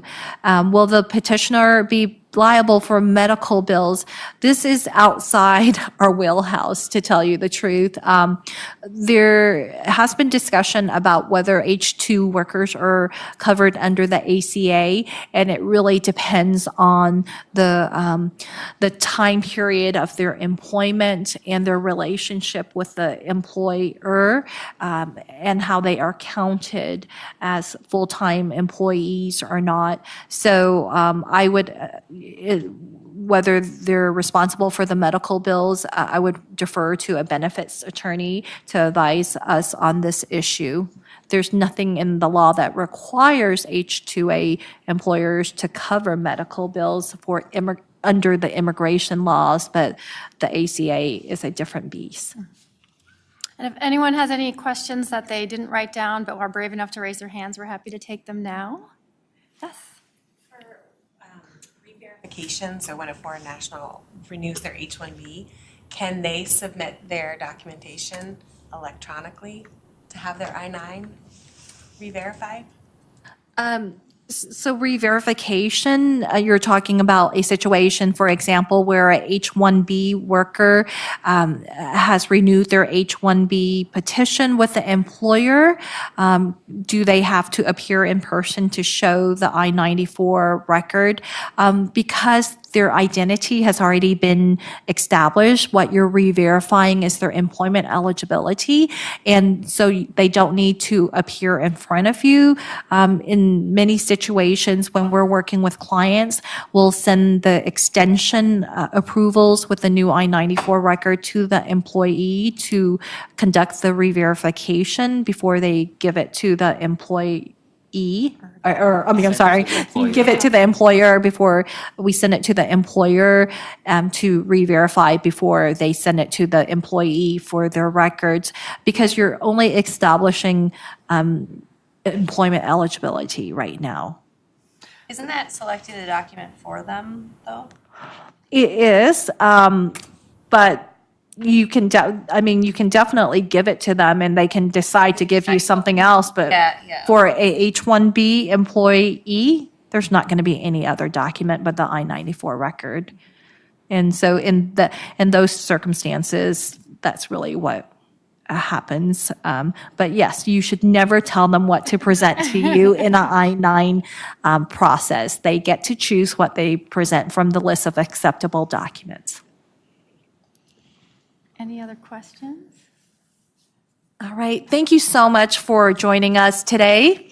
And it's an honor for us to partner with you on your immigration matters. And for those who have not worked with us in the past, thank you for joining us today. And we hope this has been helpful to all of you and look forward to partnering with you in the future on various matters.